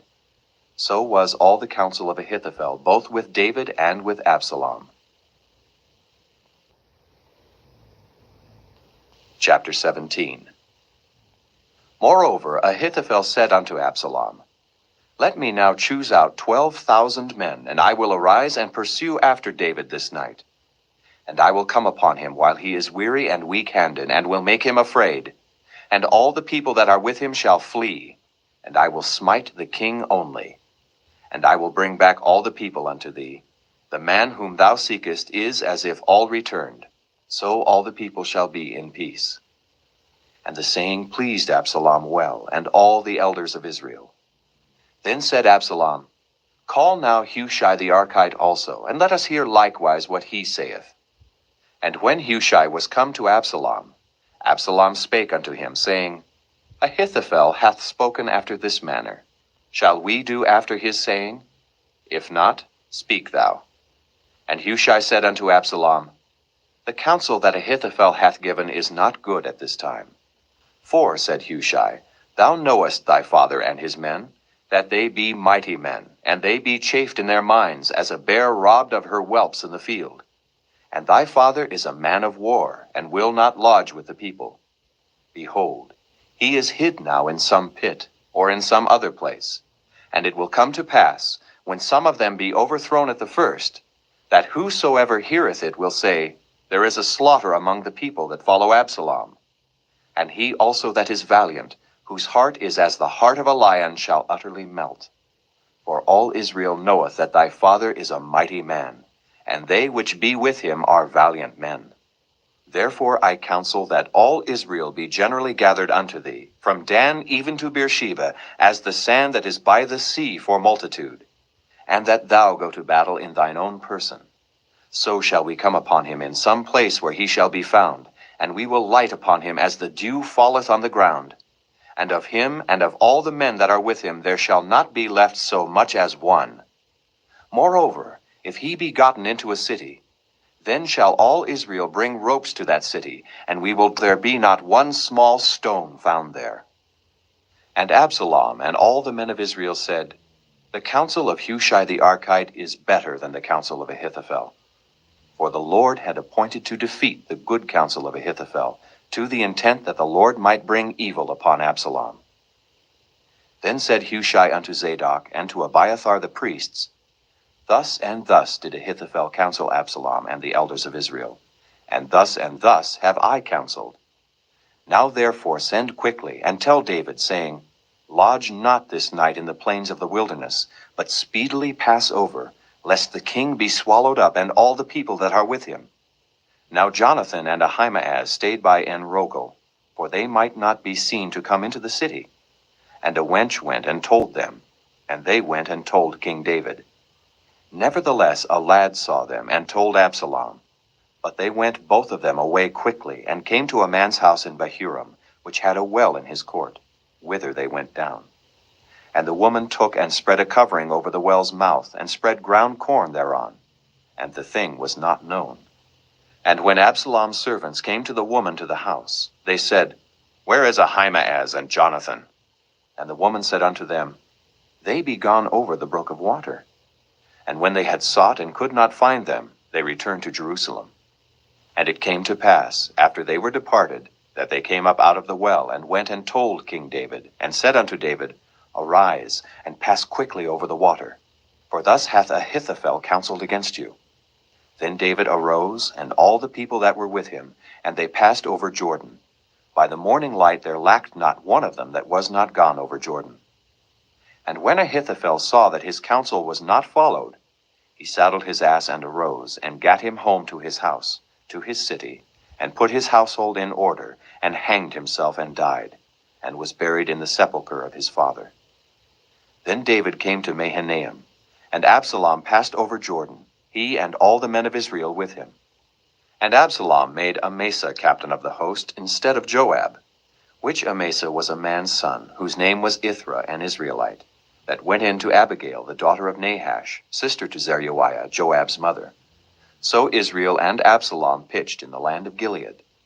And it came to pass, when David was come to Mahanaim, that Shobai the son of Nahash of Rabbah, of the children of Ammon, and Machir the son of Ammiel of Lo-debar, and Barzillai the Gileadite of Rogelim, brought beds, and basins, and earthen vessels, and wheat, and barley, and flour, and parched corn, and beans, and lentils, and parched pulse, and honey, and butter, and sheep, and cheese of kine for David, and for the people that were with him to eat.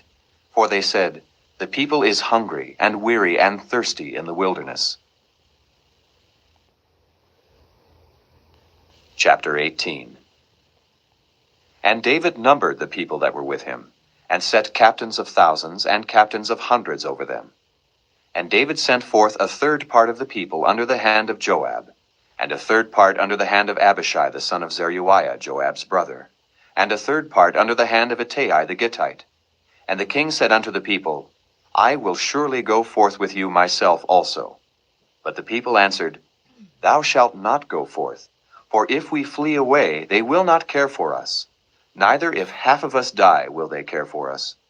But now thou art worth 10,000 of us. Therefore now it is better that thou succor us out of the city. And the king said unto them, What seemeth you best I will do. And the king stood by the gate side, and all the people came out by hundreds and by thousands. And the king commanded Joab and Abishai and Ittai, saying, Deal gently for my sake with the young man, even with Absalom. And all the people heard when the king gave all the captains charge concerning Absalom.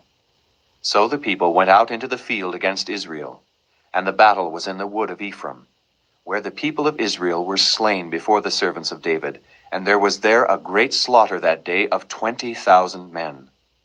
For the battle was there scattered over the face of all the country, and the wood devoured more people that day than the sword devoured. And Absalom met the servants of David. And Absalom rode upon a mule, and the mule went under the thick boughs of a great oak, and his head caught hold of the oak, and he was taken up between the heaven and the earth, and the mule that was under him went away. And a certain man saw it, and told Joab, and said, Behold, I saw Absalom hanged in an oak. And Joab said unto the man that told him, And behold, thou sawest him, and why didst thou not smite him there to the ground? And I would have given thee 10 shekels of silver and a girdle. And the man said unto Joab, Though I should receive 1,000 shekels of silver in mine hand, yet would I not put forth mine hand against the king's son. For in our hearing the king charged thee and Abishai and Ittai, saying, Beware that none touch the young man Absalom. Otherwise I should have wrought falsehood against mine own life. For there is no matter hid from the king, and thou thyself wouldest have set thyself against me. Then said Joab, I may not tarry thus with thee. And he took 3 darts in his hand, and thrust them through the heart of Absalom, while he was yet alive in the midst of the oak. And 10 young men that bare Joab's armor compassed about, and smote Absalom, and slew him. And Joab blew the trumpet, and the people returned from pursuing after Israel, for Joab held back the people. And they took Absalom, and cast him into a great pit in the wood, and laid a very great heap of stones upon him. And all Israel fled every one to his tent. Now Absalom in his lifetime had taken and reared up for himself a pillar, which is in the king's dale. For he said, I have no son to keep my name in remembrance. And he called the pillar after his own name, and it is called unto this day Absalom's place. Then said Ahimaaz the son of Zadok, Let me now run, and bear the king tidings, how that the Lord hath avenged him of his enemies.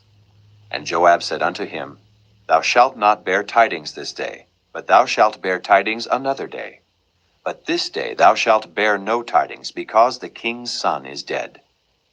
Then said Joab to Cushai, Go tell the king what thou hast seen. And Cushai bowed himself unto Joab, and ran. Then said Ahimaaz the son of Zadok yet again to Joab, But howsoever, Let me, I pray thee, also run after Cushai. And Joab said, Wherefore wilt thou run, my son, seeing that thou hast no tidings ready? But howsoever, said he, let me run. And he said unto him, Run. Then Ahimaaz ran by the way of the plain, and overran Cushai. And David sat between the two gates. And the watchman went up to the roof over the gate unto the wall, and lifted up his eyes, and looked, and behold, a man running alone. And the watchman cried, and told the king. And the king said, If he be alone, there is tidings in his mouth. And he came apace, and drew near. And the watchman saw another man running. And the watchman called unto the porter, and said, Behold, another man running alone. And the king said, He also bringeth tidings. And the watchman said, Methinketh the running of the foremost is like the running of Ahimaaz the son of Zadok. And the king said, He is a good man, and cometh with good tidings. And Ahimaaz called, and said unto the king, All is well. And he fell down to the earth upon his face before the king, and said, Blessed be the Lord thy God, which hath delivered up the men that lifted up their hand against my lord the king. And the king said, Is the young man Absalom safe? And Ahimaaz answered, When Joab sent the king's servant, and me thy servant, I saw a great tumult, but I knew not what it was. And the king said unto him, Turn aside, and stand here. And he turned aside, and stood still. And behold, Cushai came. And Cushai said, Tidings, my lord the king, for the Lord hath avenged thee this day of all them that rose up against thee. And the king said unto Cushai, Is the young man Absalom safe? And Cushai answered, The enemies of my lord the king, and all that rise against thee to do thee hurt, be as that young man is. And the king was much moved, and went up to the chamber over the gate, and wept. And as he went, thus he said, O my son Absalom, my son Absalom, would God I had died for thee. O Absalom, my son, my son. Chapter 19. And it was told Joab, Behold, the king weepeth and mourneth for Absalom. And the victory that day was turned into mourning unto all the people. For the people heard say that day how the king was grieved for his son. And the people gat them by stealth that day into the city, as people being ashamed steal away when they flee in battle. But the king covered his face, and the king cried with a loud voice, O my son Absalom! O Absalom, my son, my son! And Joab came into the house to the king, and said, Thou hast shamed this day the faces of all thy servants, which this day have saved thy life, and the lives of thy sons, and of thy daughters, and the lives of thy wives, and the lives of thy concubines, in that thou lovest thine enemies, and hatest thy friends. For thou hast declared this day, that thou regardest neither princes nor servants. For this day I perceive, that if Absalom had lived, and all we had died this day, then it had pleased thee well. Now therefore arise, go forth, and speak comfortably unto thy servants. For I swear by the Lord, if thou go not forth, there will not tarry one with thee this night. And that will be worse unto thee than all the evil that befell thee from thy youth until now. Then the king arose, and sat in the gate. And they told unto all the people, saying, Behold, the king doth sit in the gate. And all the people came before the king, for Israel had fled every man to his tent. And all the people were at strife throughout all the tribes of Israel, saying, The king saved us out of the hand of our enemies, and he delivered us out of the hand of the Philistines. And now he is fled out of the land for Absalom. And Absalom, whom we anointed over us, is dead in battle. Now therefore, why speak ye not a word of bringing the king back? And King David sent to Zadok and to Abiathar the priest, saying, Speak unto the elders of Judah, saying, Why are ye the last to bring the king back to his house? Seeing the speech of all Israel is come to the king, even to his house. Ye are my brethren, ye are my bones and my flesh. Wherefore then are ye the last to bring back the king? And say ye to Amasa, Art thou not of my bone and of my flesh? God do so to me, and more also, if thou be not captain of the host before me continually in the room of Joab. And he bowed the heart of all the men of Judah, even as the heart of one man, so that they sent this word unto the king, Return thou and all thy servants. So the king returned, and came to Jordan. And Judah came to Gilgal, to go to meet the king, to conduct the king over Jordan. And Shimei the son of Gera, a Benjamite, which was of Bahurim, hasted and came down with the men of Judah to meet King David. And there were 1,000 men of Benjamin with him, and Ziba the servant of the house of Saul, and his 15 sons and his 20 servants with him. And they went over Jordan before the king. And there went over a ferry boat to carry over the king's household, and to do what he thought good. And Shimei the son of Gera fell down before the king as he was come over Jordan, and said unto the king, Let not my lord impute iniquity unto me. Neither do thou remember that which thy servant did perversely the day that my lord the king went out of Jerusalem, that the king should take it to his heart. For thy servant doth know that I have sinned. Therefore, behold, I am come the first this day of all the house of Joseph to go down to meet my lord the king. But Abishai the son of Zeruiah answered and said, Shall not Shimei be put to death for this, because he cursed the Lord's anointed? And David said, What have I to do with you, ye sons of Zeruiah, that ye should this day be adversaries unto me? Shall there any man be put to death this day in Israel? For do not I know that I am this day king over Israel? Therefore the king said unto Shimei, Thou shalt not die. And the king sware unto him. And Mephibosheth the son of Saul came down to meet the king, and had neither dressed his feet, nor trimmed his beard, nor washed his clothes, from the day the king departed until the day he came again in peace.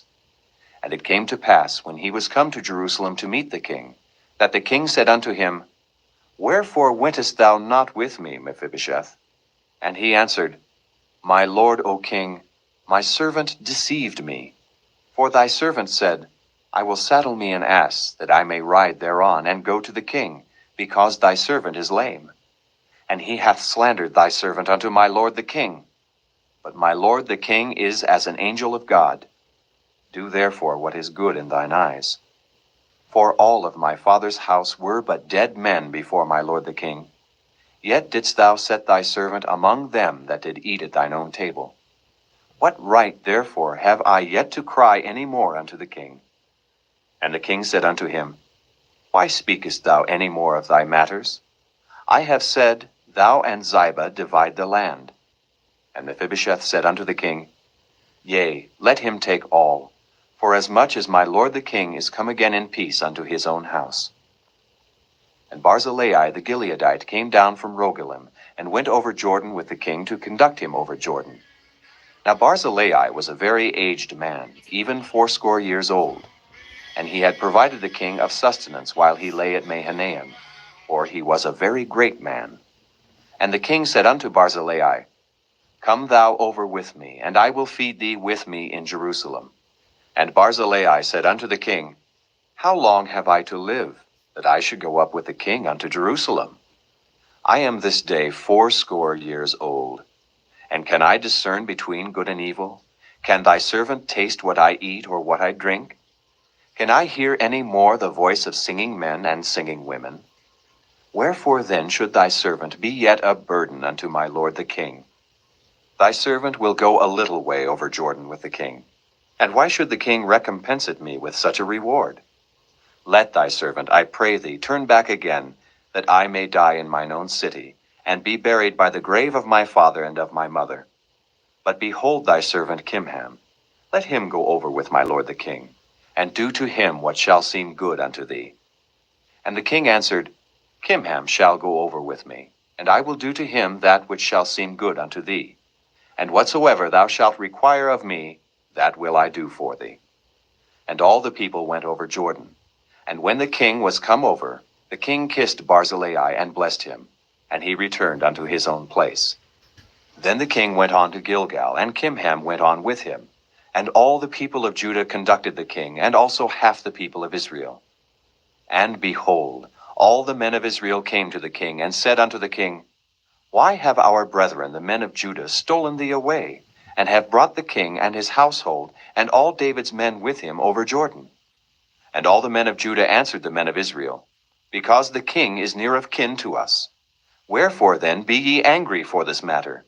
Have we eaten at all of the king's cost? Or hath he given us any gift? And the men of Israel answered the men of Judah, and said, We have 10 parts in the king, and we have also more right in David than ye. Why then did ye despise us, that our advice should not be first had in bringing back our king?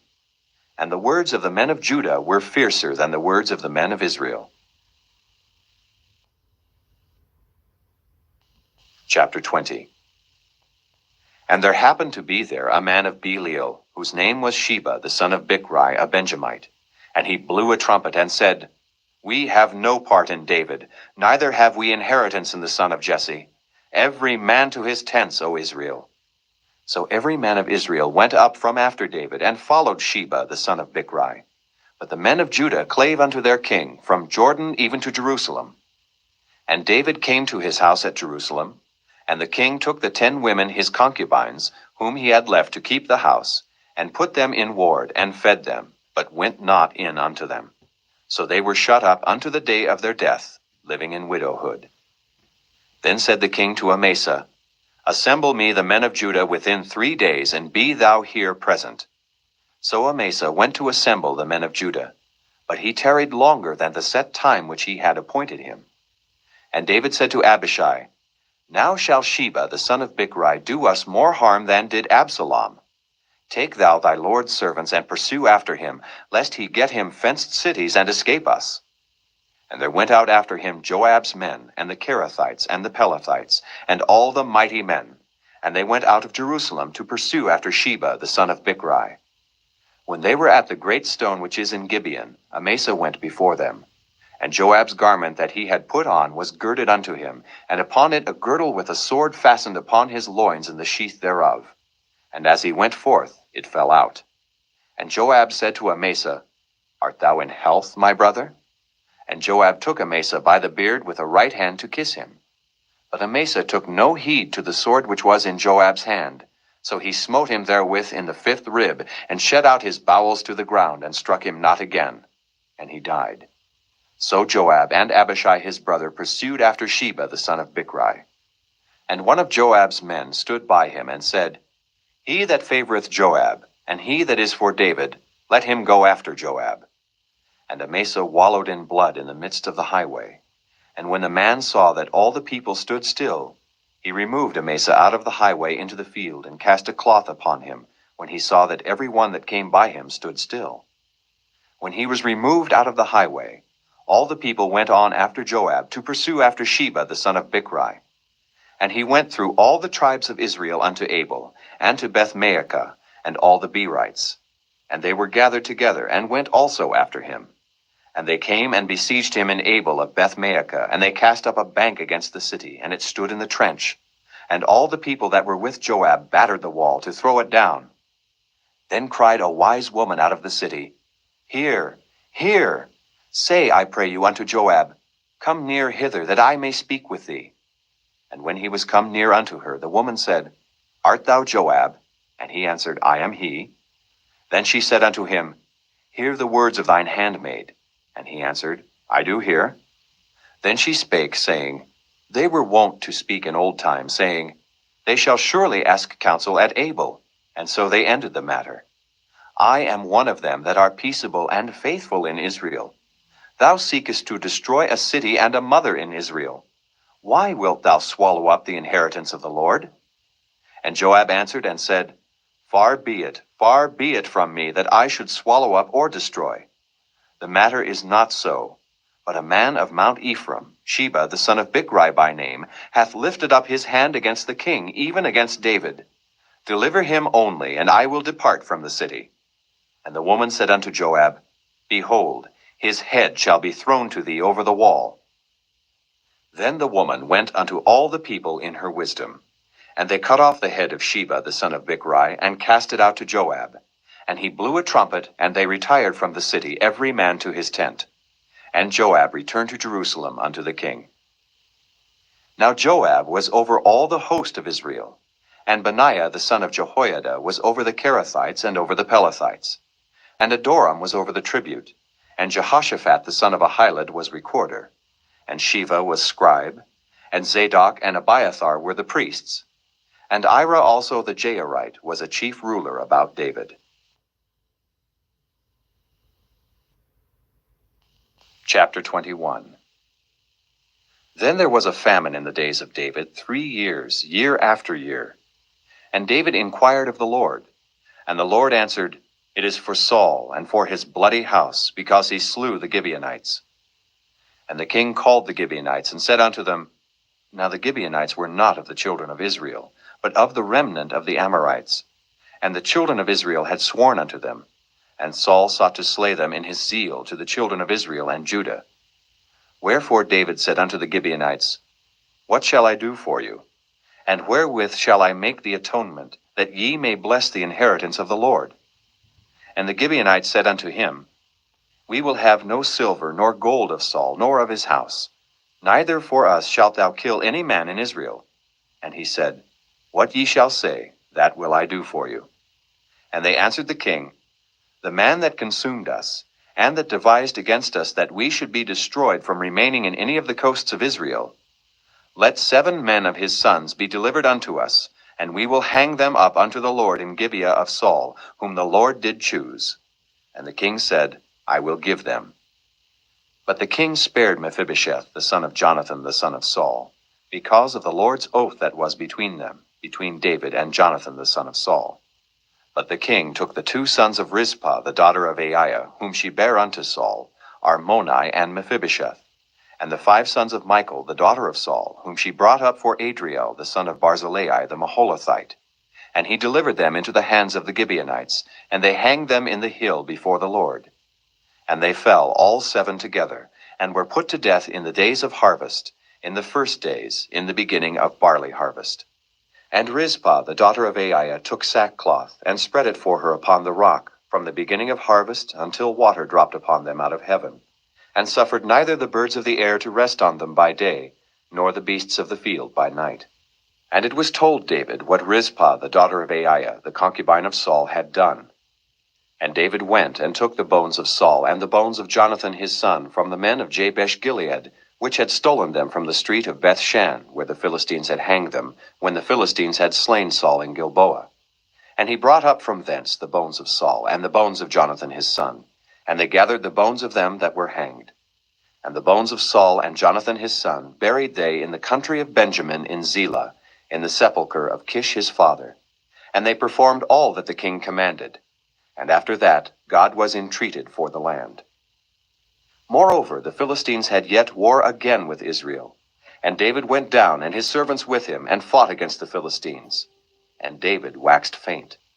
And Ishbi-Benob, which was of the sons of the giant, the weight of whose spear weighed 300 shekels of brass in weight, he being girded with a new sword, thought to have slain David. But Abishai the son of Zeruiah succored him, and smote the Philistine, and killed him. Then the men of David sware unto him, saying, Thou shalt go no more out with us to battle, that thou quench not the light of Israel. And it came to pass after this, that there was again a battle with the Philistines at Gob. Then Sibbecai the Hushathite slew Saph, which was of the sons of the giant. And there was again a battle in Gob with the Philistines, where Elhanan the son of Jaare-Oregim, a Bethlehemite, slew the brother of Goliath the Gittite, the staff of whose spear was like a weaver's beam. And there was yet a battle in Gath, where was a man of great stature, that had on every hand 6 fingers, and on every foot 6 toes, 24 in number. And he also was born to the giant. And when he defied Israel, Jonathan the son of Shimeah, the brother of David, slew him. These 4 were born to the giant in Gath, and fell by the hand of David, and by the hand of his servants. Chapter 22. And David spake unto the Lord the words of this song in the day that the Lord had delivered him out of the hand of all his enemies, and out of the hand of Saul. And he said, The Lord is my rock, and my fortress, and my deliverer, the God of my rock. In him will I trust. He is my shield, and the horn of my salvation, my high tower and my refuge, my Savior. Thou savest me from violence. I will call on the Lord, who is worthy to be praised. So shall I be saved from mine enemies. When the waves of death compassed me, the floods of ungodly men made me afraid. The sorrows of hell compassed me about. The snares of death prevented me. In my distress I called upon the Lord, and cried to my God. And he did hear my voice out of his temple, and my cry did enter into his ears. Then the earth shook and trembled. The foundations of heaven moved and shook, because he was wroth. There went up a smoke out of his nostrils, and fire out of his mouth devoured. Coals were kindled by it. He bowed the heavens also, and came down, and darkness was under his feet. And he rode upon a cherub, and did fly, and he was seen upon the wings of the wind. And he made darkness pavilions round about him, dark waters, and thick clouds of the skies. Through the brightness before him were coals of fire kindled. The Lord thundered from heaven, and the Most High uttered his voice. And he sent out arrows, and scattered them, lightning, and discomfited them. And the channels of the sea appeared. The foundations of the world were discovered, at the rebuking of the Lord, at the blast of the breath of his nostrils. He sent from above, he took me. He drew me out of many waters. He delivered me from my strong enemy, and from them that hated me, for they were too strong for me. They prevented me in the day of my calamity, but the Lord was my stay. He brought me forth also into a large place. He delivered me, because he delighted in me. The Lord rewarded me according to my righteousness. According to the cleanness of my hands hath he recompensed me. For I have kept the ways of the Lord, and have not wickedly departed from my God. For all his judgments were before me, and as for his statutes, I did not depart from them. I was also upright before him, and have kept myself from mine iniquity. Therefore the Lord hath recompensed me according to my righteousness, according to my cleanness in his eyesight. With the merciful thou wilt show thyself merciful, and with the upright man thou wilt show thyself upright. With the pure thou wilt show thyself pure, and with the froward thou wilt show thyself unsavory. And the afflicted people thou wilt save, but thine eyes are upon the haughty, that thou mayest bring them down. For thou art my lamp, O Lord, and the Lord will lighten my darkness. For by thee I have run through a troop, by my God have I leaped over a wall. As for God, his way is perfect. The word of the Lord is tried. He is a buckler to all them that trust in him. For who is God, save the Lord? And who is a rock, save our God? God is my strength and power, and he maketh my way perfect. He maketh my feet like hinds' feet, and setteth me upon my high places. He teacheth my hands to war, so that a bow of steel is broken by mine arms. Thou hast also given me the shield of thy salvation, and thy gentleness hath made me great. Thou hast enlarged my steps under me, so that my feet did not slip.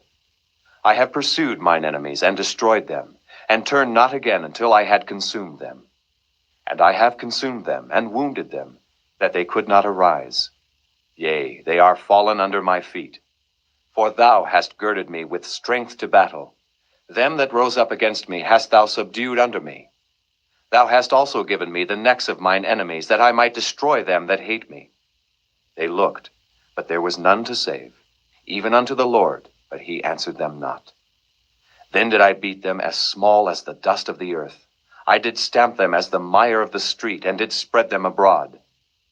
Thou also hast delivered me from the strivings of my people. Thou hast kept me to be head of the heathen. A people which I knew not shall serve me.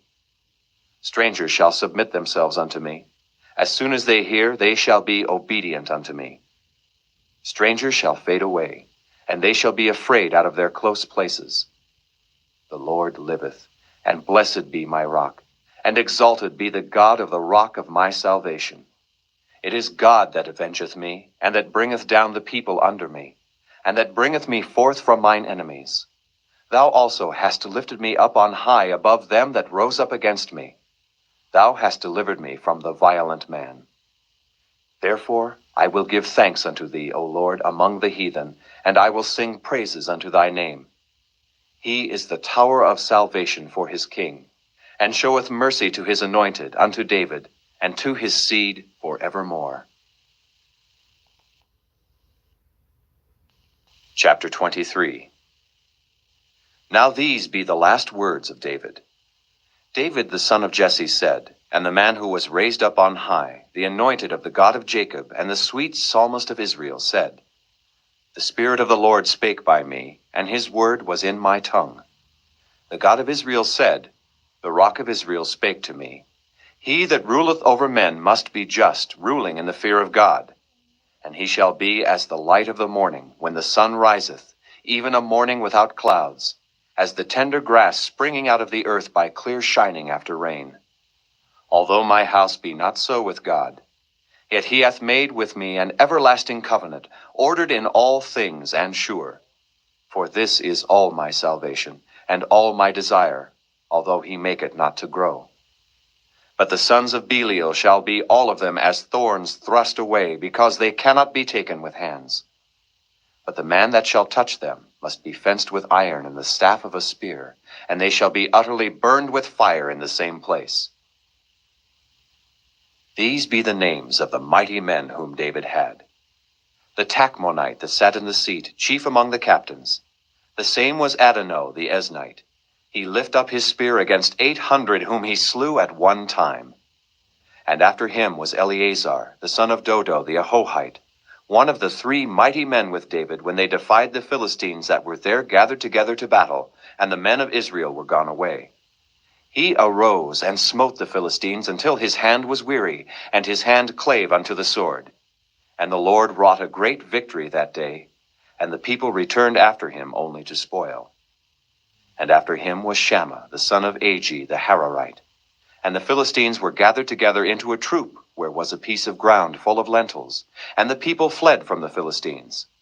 But he stood in the midst of the ground and defended it, and slew the Philistines. And the Lord wrought a great victory. And 3 of the 30 chief went down, and came to David in the harvest time, unto the cave of Adullam. And the troop of the Philistines pitched in the valley of Rephaim. And David was then in an hold, and the garrison of the Philistines was then in Bethlehem. And David longed, and said, Oh, that one would give me a drink of the water of the well of Bethlehem, which is by the gate. And the 3 mighty men brake through the host of the Philistines, and drew water out of the well of Bethlehem that was by the gate, and took it, and brought it to David. Nevertheless he would not drink thereof, but poured it out unto the Lord.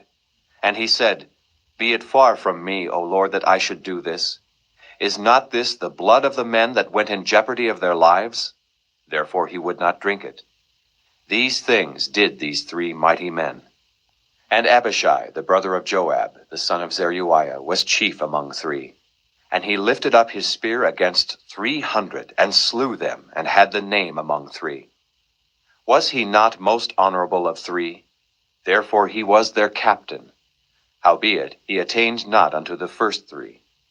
And Benaiah the son of Jehoiada, the son of a valiant man of Kabzeel, who had done many acts, he slew 2 lion-like men of Moab. He went down also and slew a lion in the midst of a pit in time of snow. And he slew an Egyptian, a goodly man. And the Egyptian had a spear in his hand. But he went down to him with a staff, and plucked the spear out of the Egyptian's hand, and slew him with his own spear. These things did Benaiah the son of Jehoiada, and had the name among 3 mighty men. He was more honorable than the 30, but he attained not to the first 3. And David set him over his guard. Asahel, the brother of Joab, was one of the 30. Elhanan, the son of Dodo of Bethlehem. Shammah the Harodite. Elika the Harodite. Helez the Paltite. Ira the son of Ikesh the Tekoite. Abiezer the Anathothite. Mabunai the Hushathite. Zalmon the Ahohite. Meharai the Netophathite. Heleb the son of Baanah, a Netophathite. Ittai the son of Ribai out of Gibeah of the children of Benjamin. Benaiah the Pirathonite. Hidai of the brooks of Gaash. Abi Albon the Arbathite. Asmaveth the Barhumite. Eli Abba the Shaalbonite of the sons of Jashan. Jonathan. Shammah the Hararite. Ahiam the son of Sharar the Hararite. Eliphalet the son of Ahasbai the son of the Maacathite. Eliam the son of Ahithophel the Gilonite. Hezrai the Carmelite. Peorai the Arbite. Igal the son of Nathan of Zobah. Bani the Gadite. Zelek the Ammonite. Naharai the Beerothite. armor-bearer to Joab the son of Zeruiah, Ira an Ithrite, Garab an Ithrite, Uriah the Hittite, 37 in all. Chapter 24. And again the anger of the Lord was kindled against Israel, and he moved David against them to say, Go, number Israel and Judah. For the king said to Joab, the captain of the host, which was with him, Go now through all the tribes of Israel, from Dan even to Beersheba, and number ye the people, that I may know the number of the people. And Joab said unto the king, Now the Lord thy God add unto the people, how many soever they be, 100-fold, and that the eyes of my lord the king may see it. But why doth my lord the king delight in this thing? Notwithstanding the king's word prevailed against Joab, and against the captains of the host. And Joab and the captains of the host went out from the presence of the king to number the people of Israel. And they passed over Jordan, and pitched in Aroer on the right side of the city that lieth in the midst of the river of Gad, and toward Jazer. Then they came to Gilead, and to the land of Tatim Hodshai. And they came to Dan Jaan, and about to Zidon, and came to the stronghold of Tyre, and to all the cities of the Hivites and of the Canaanites. And they went out to the south of Judah, even to Beersheba. So when they had gone through all the land, they came to Jerusalem at the end of 9 months and 20 days. And Joab gave up the sum of the number of the people unto the king. And there were in Israel 800,000 valiant men that drew the sword. And the men of Judah were 500,000 men. And David's heart smote him after that he had numbered the people. And David said unto the Lord, I have sinned greatly in that I have done. And now I beseech thee, O Lord, take away the iniquity of thy servant, for I have done very foolishly. For when David was up in the morning, the word of the Lord came unto the prophet Gad, David's seer, saying, Go and say unto David, Thus saith the Lord, I offer thee 3 things. Choose thee one of them, that I may do it unto thee. So Gad came to David, and told him, and said unto him, Shall 7 years of famine come unto thee in thy land? Or wilt thou flee 3 months before thine enemies, while they pursue thee? Or that there be 3 days' pestilence in thy land? Now advise, and see what answer I shall return to him that sent me. And David said unto Gad, I am in a great strait. Let us fall now into the hand of the Lord, for his mercies are great, and let me not fall into the hand of man. So the Lord sent a pestilence upon Israel from the morning even to the time appointed, and there died of the people from Dan even to Beersheba 70,000 men. And when the angel stretched out his hand upon Jerusalem to destroy it, the Lord repented him of the evil, and said to the angel that destroyed the people, It is enough. Stay now thine hand. And the angel of the Lord was by the threshing place of Araunah the Jebusite. And David spake unto the Lord when he saw the angel that smote the people, and said, Lo, I have sinned, and I have done wickedly. But these sheep, what have they done? Let thine hand, I pray thee, be against me, and against my father's house. And Gad came that day to David, and said unto him, Go up, rear an altar unto the Lord in the threshing floor of Araunah the Jebusite. And David, according to the saying of Gad, went up as the Lord commanded. And Araunah looked, and saw the king and his servants coming on toward him. And Araunah went out, and bowed himself before the king on his face upon the ground. And Araunah said, Wherefore is my lord the king come to his servant? And David said, To buy the threshing floor of thee, to build an altar unto the Lord, that the plague may be stayed from the people. And Araunah said unto David, Let my lord the king take and offer up what seemeth good unto him. Behold, here be oxen for burnt sacrifice, and threshing instruments, and other instruments of the oxen for wood. All these things did Araunah, as a king, give unto the king. And Araunah said unto the king, The Lord thy God accept thee. And the king said unto Araunah, Nay, but I will surely buy it of thee at a price. Neither will I offer burnt offerings unto the Lord my God of that which doth cost me nothing. So David bought the threshing floor and the oxen for 50 shekels of silver. And David built there an altar unto the Lord, and offered burnt offerings and peace offerings. So the Lord was entreated for the land, and the plague was stayed from Israel.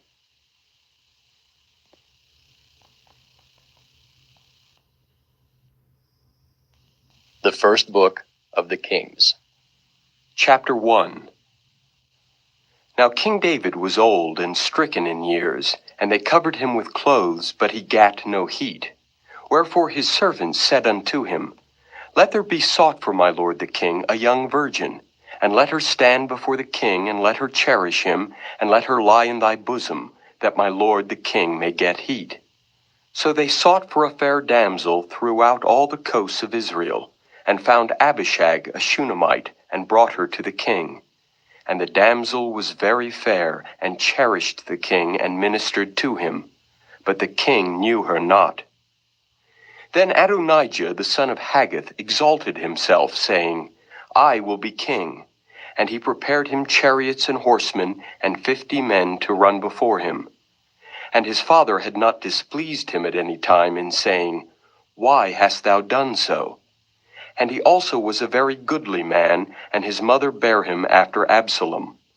And he conferred with Joab the son of Zeruiah, and with Abiathar the priest, and they, following Adonijah, helped him.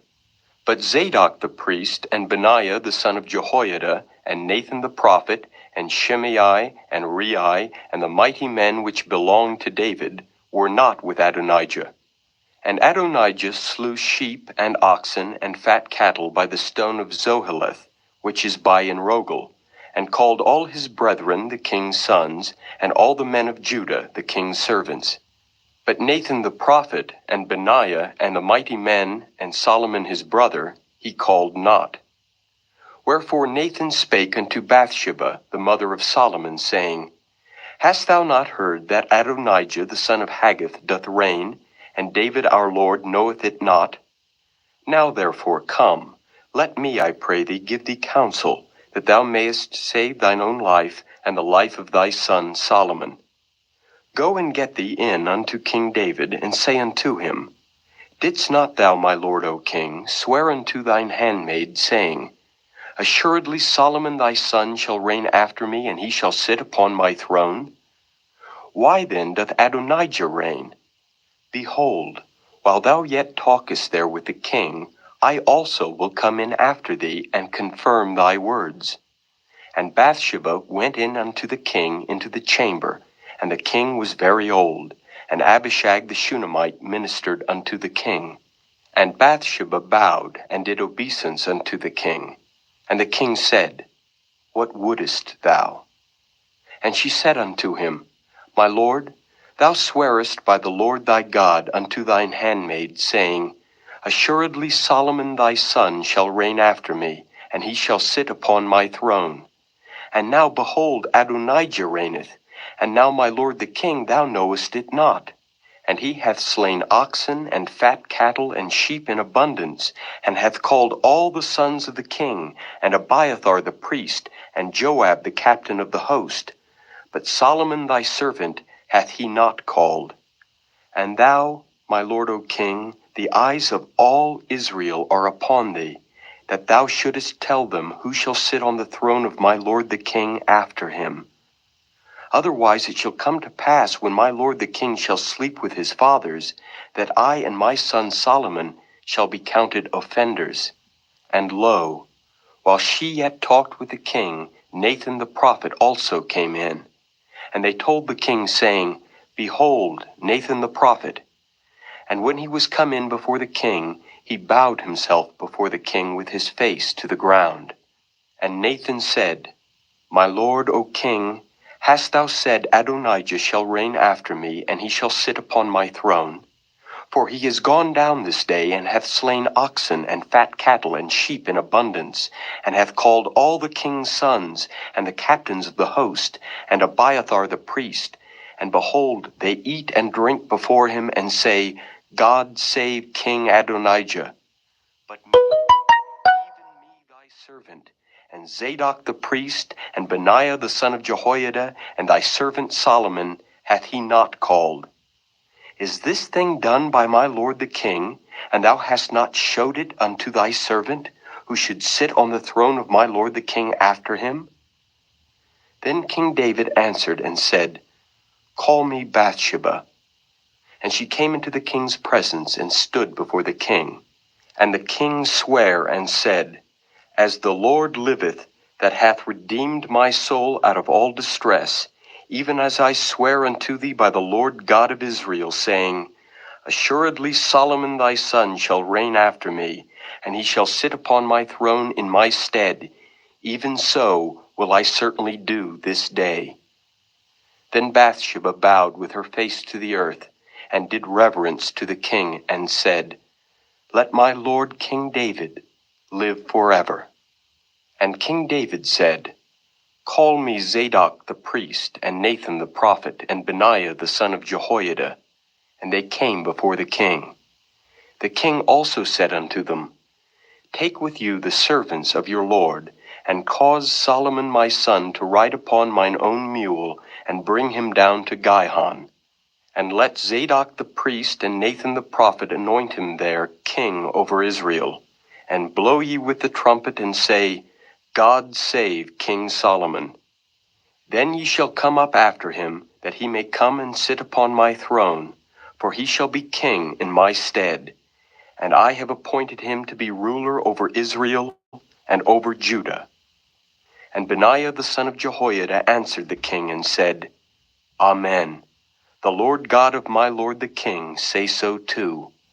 As the Lord hath been with my lord the king, even so be he with Solomon, and make his throne greater than the throne of my lord King David.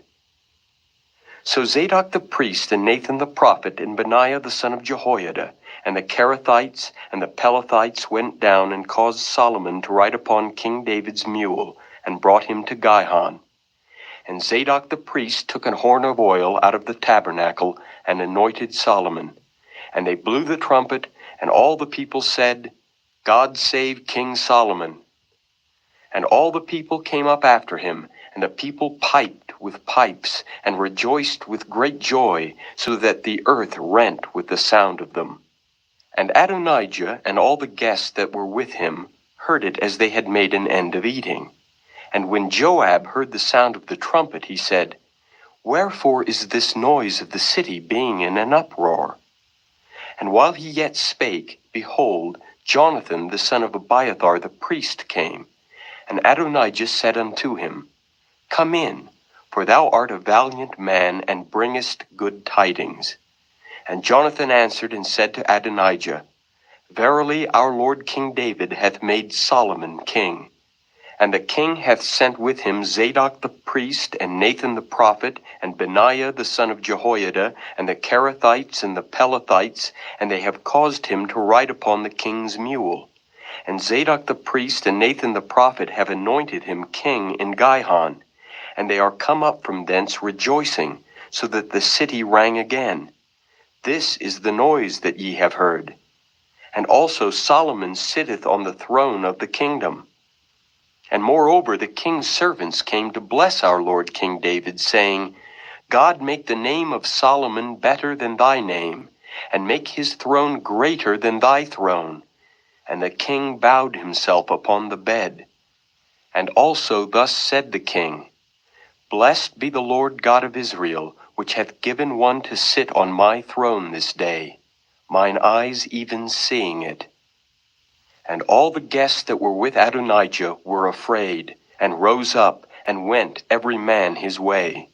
And Adonijah feared because of Solomon, and arose and went and caught hold on the horns of the altar.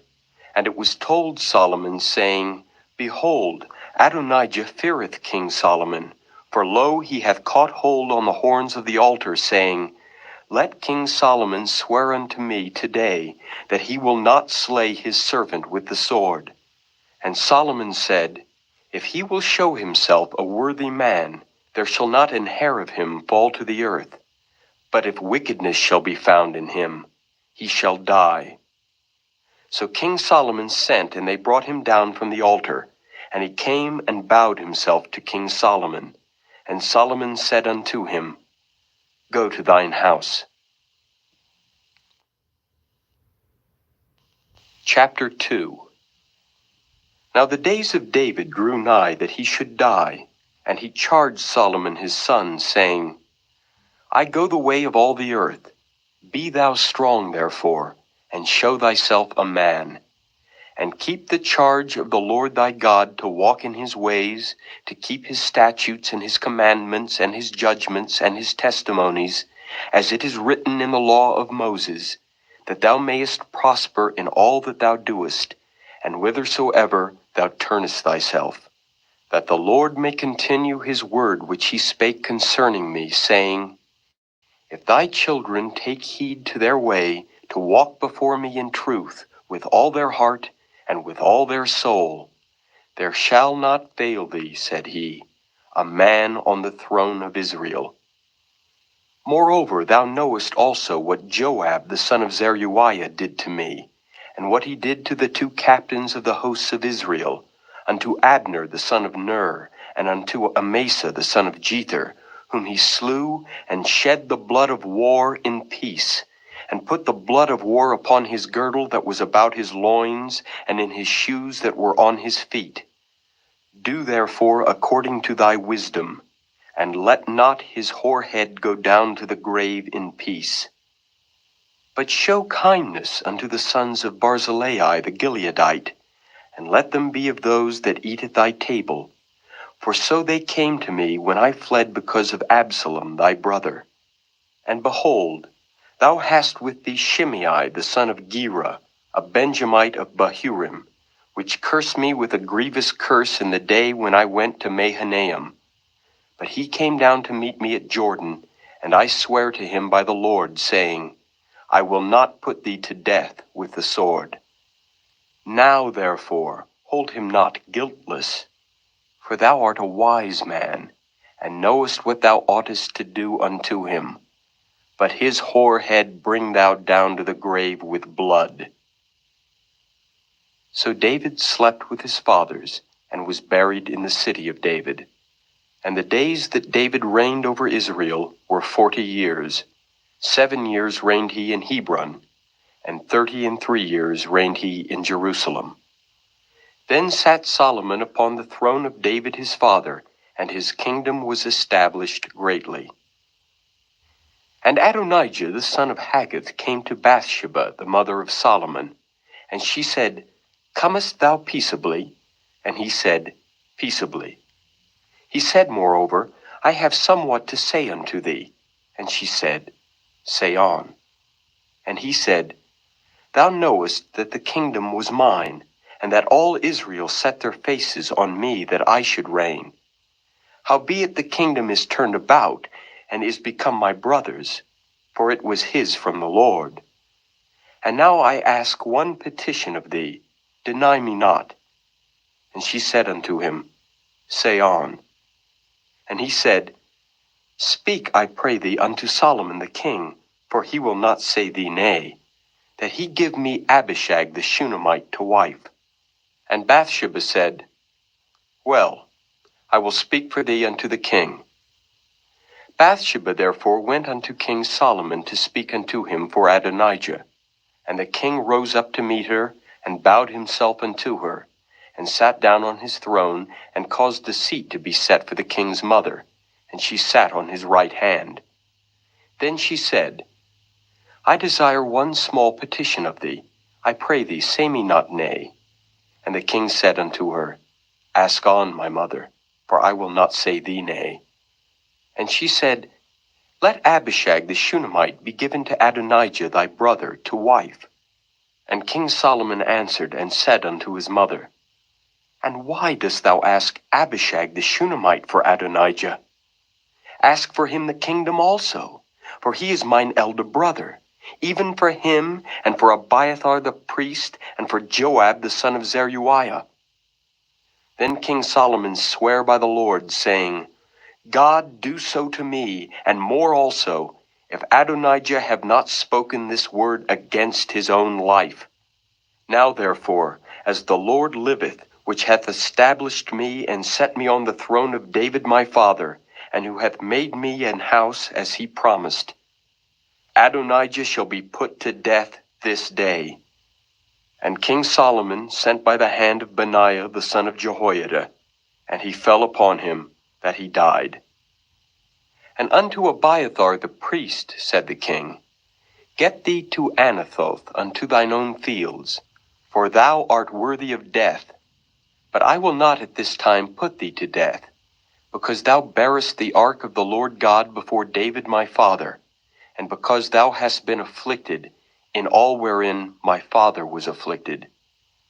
So Solomon thrust out Abiathar from being priest unto the Lord, that he might fulfill the word of the Lord which he spake concerning the house of Eli in Shiloh. Then tidings came to Joab, for Joab had turned after Adonijah, though he turned not after Absalom. And Joab fled unto the tabernacle of the Lord, and caught hold on the horns of the altar. And it was told King Solomon that Joab was fled unto the tabernacle of the Lord. And behold, he is by the altar. Then Solomon sent Benaiah the son of Jehoiada, saying, Go fall upon him. And Benaiah came to the tabernacle of the Lord, and said unto him, Thus saith the king, Come forth. And he said, Nay, but I will die here. And Benaiah brought the king word again, saying, Thus said Joab, and thus he answered me.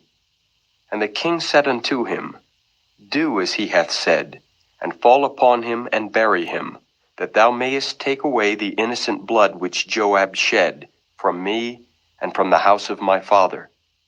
And the Lord shall return his blood upon his own head, who fell upon 2 men more righteous and better than he, and slew them with the sword, my father David not knowing thereof, to wit, Abner the son of Ner,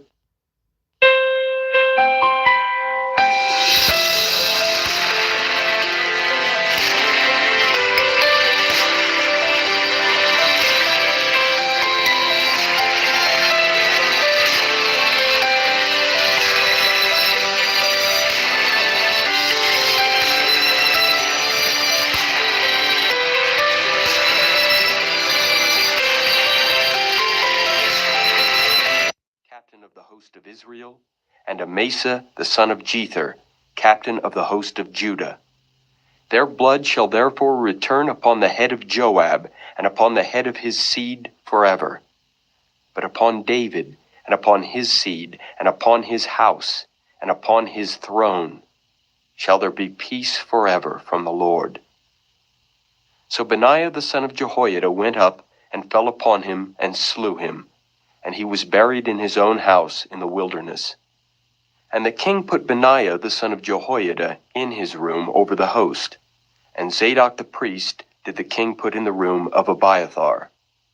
And the king sent and called for Shimei, and said unto him, Build thee an house in Jerusalem, and dwell there, and go not forth thence any whither. For it shall be that on the day thou goest out, and passest over the brook Kidron, thou shalt know for certain that thou shalt surely die. Thy blood shall be upon thine own head. And Shimei said unto the king, The saying is good. As my lord the king hath said, so will thy servant do. And Shimei dwelt in Jerusalem many days. And it came to pass at the end of 3 years that 2 of the servants of Shimei ran away unto Achish, son of Maacah, king of Gath. And they told Shimei, saying, Behold, thy servants be in Gath. And Shimei arose and saddled his ass, and went to Gath to Achish to seek his servants. And Shimei went and brought his servants from Gath. And it was told Solomon that Shimei had gone from Jerusalem to Gath, and was come again. And the king sent and called for Shimei, and said unto him, Did I not make thee to swear by the Lord, and protested unto thee, saying, Know for a certain on the day thou goest out and walkest abroad any whither, that thou shalt surely die? And thou saidst unto me, The word that I have heard is good. Why then hast thou not kept the oath of the Lord, and the commandment that I have charged thee with? The king said moreover to Shimei,